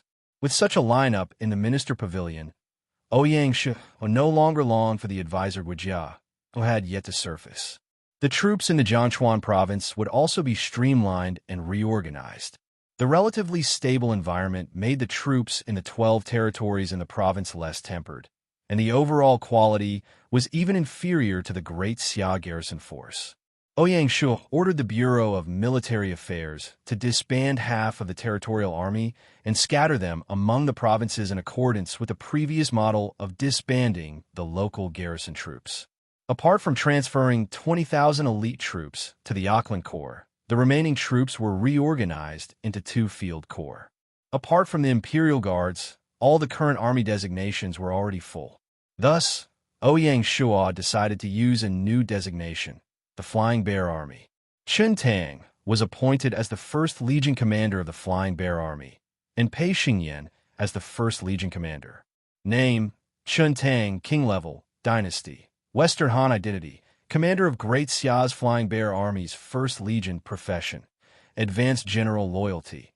80 points Commander, 78 Strength, 70 Intelligence, 55 Politics, 55 Specialty. Surprise Attack: increases attack power by 10, increases marching speed by 25. Evaluation: the Marquis of Guanyi, Chen Tang, is calm and courageous, has great foresight, has many strategies, and likes to perform miraculous deeds. He killed Ji and shocked the Hunter Barbarians. Since the Han and Yuan dynasties, there has never been a general who conquered foreign lands. Chen Tang's former master was Sparks, the lord of Qingyun City in Jiangchuan Province. She had cooperated with the League of Mountains and Seas in the first 2 battles, so they had a good relationship. In Jiangchuan Province, Sparkle could be considered as the Siege Lion's aide. Both of them controlled the situation in Jiangchuan Province together, ensuring that it was always under the control of the Xia. With this merger, Sparks was appointed as the county governor, which was a good choice. Pei Renji was appointed as the commander of the 2nd Legion of the Flying Bear Army. Pei Renji had already informed the Mountain Sea Guards of Li Mi's whereabouts. Just yesterday, the Shadow Guards had sent a small team to Li Mi's hiding place to secretly capture him. He believed that there would be results soon. In this way, Pei Renji won Ouyang Shua's trust and was entrusted with a heavy responsibility. According to the plan, The Flying Bear Army would be stationed at the border of Jiangchuan Province and Huanan Province after the reorganization of the army was completed, and they would be responsible for monitoring Huanan Province. The Yin-Huang Alliance was currently busy taking over the Huanan Province. What was strange was that according to the Mountain Sea Guard's reports, no matter if it was before or after the war, Dichun was in charge.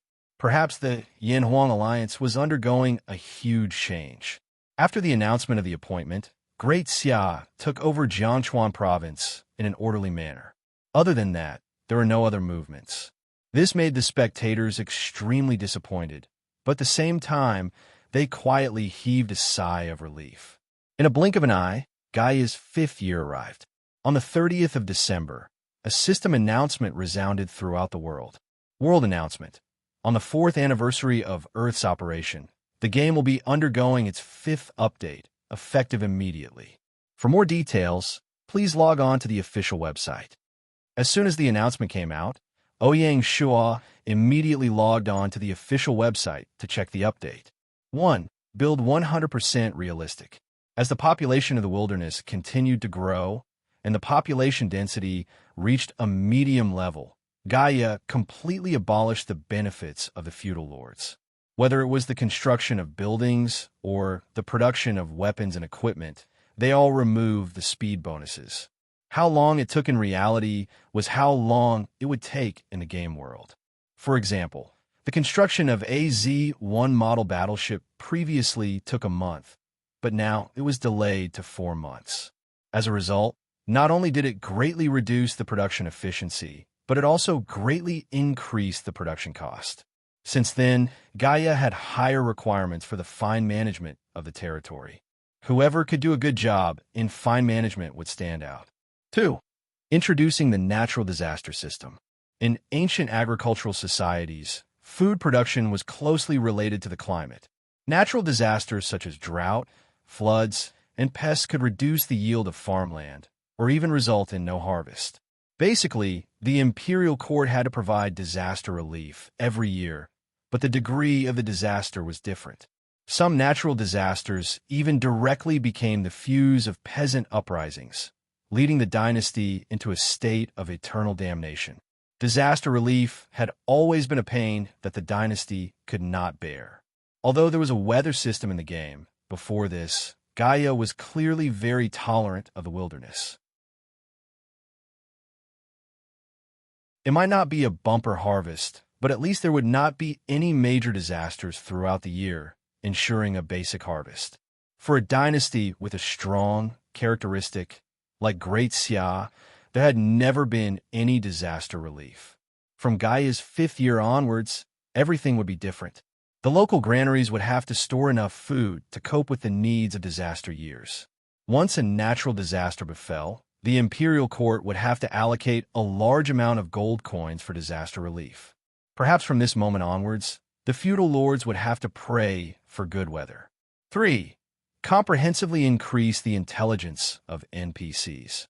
This update was mainly targeted at the tens of millions of ordinary NPCs. Before this, the territory's commoners were basically good people, easy to manage, diligent, and willing to work without complaint, like a flock of docile sheep. In the future, the situation would be very different. There were good people among the commoners, and there were wicked people.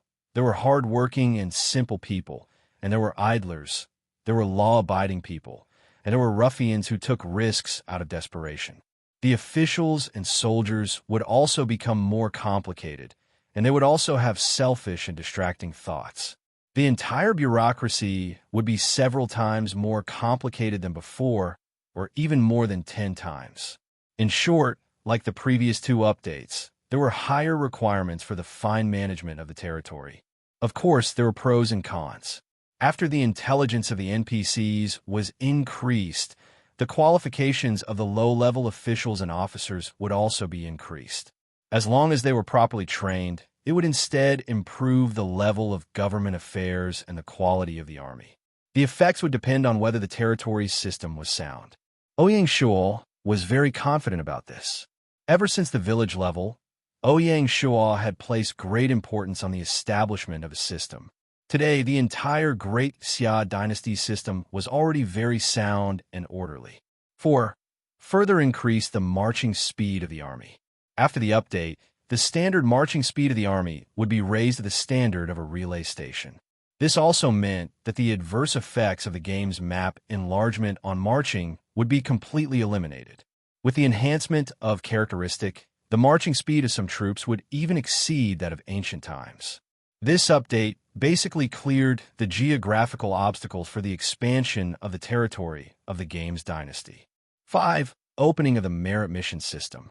A new merit mission system was added in addition to the existing mission system. Feudal lords could receive special merit missions to quickly increase their merit points and be promoted to nobility, clearing the obstacles for the territory's advancement. Upon seeing this, Ouyang Shua's eyes focused.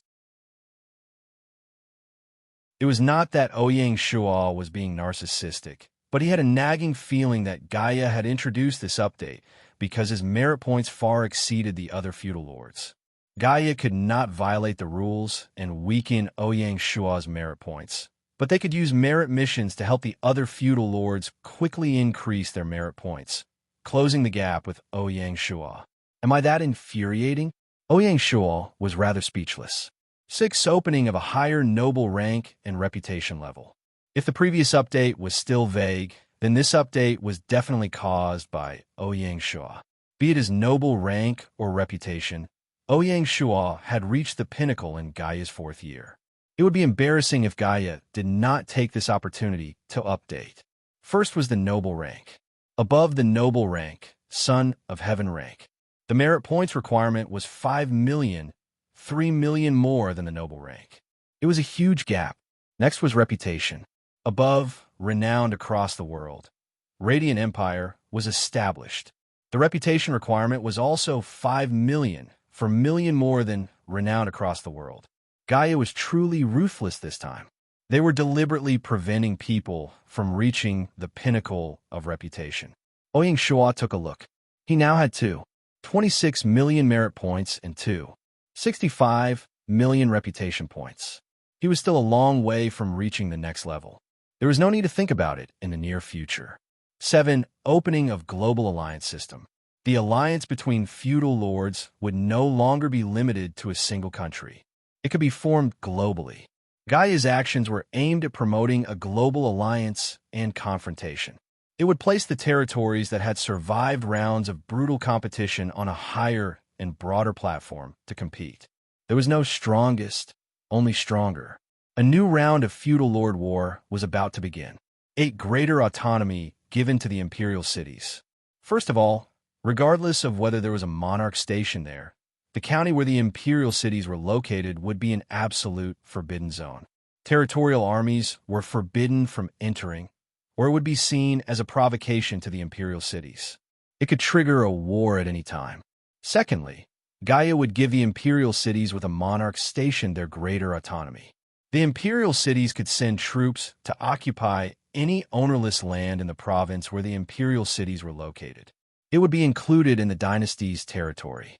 Ouyang Shua's first reaction when he saw this update was the Central Plains province. In the entire China region, the Central Plains province was the only ownerless land. It just so happened that the Luoyang dynasty had Emperor Wu of Han stationed there. With Emperor Wu's style, he would not turn a blind eye to the juicy meat in his mouth. Di Chun and the others were probably regretting their decision. If they had chosen to attack the Central Plains province instead of the southern Anhui province, Emperor Wu would not have been able to do so. Speaking of which, if the Yin-Huang alliance had taken down the Central Plains province first, then after the Great Xia annexed the Jiangchuan province, the Yin-Huang alliance would not have been able to take down the southern Anhui province. Every sip and every peck was predestined. Thinking further, after the Central Plains province was cut off, the Yin-Huang alliance would definitely target West Chu. They had no other choice. This time, Xiangyu was in for it. The Eastern Lu province was not connected to the Great Xia. Even if Ouyang Shua wanted to help, he would not be able to. Moreover, with Xiangyu's personality, it was hard to say whether he could accept the Great Xia's help. This had become a dead end. You're tuning into the Warrior Lore YouTube channel. Don't forget to subscribe and join us on this journey to catch the most captivating stories.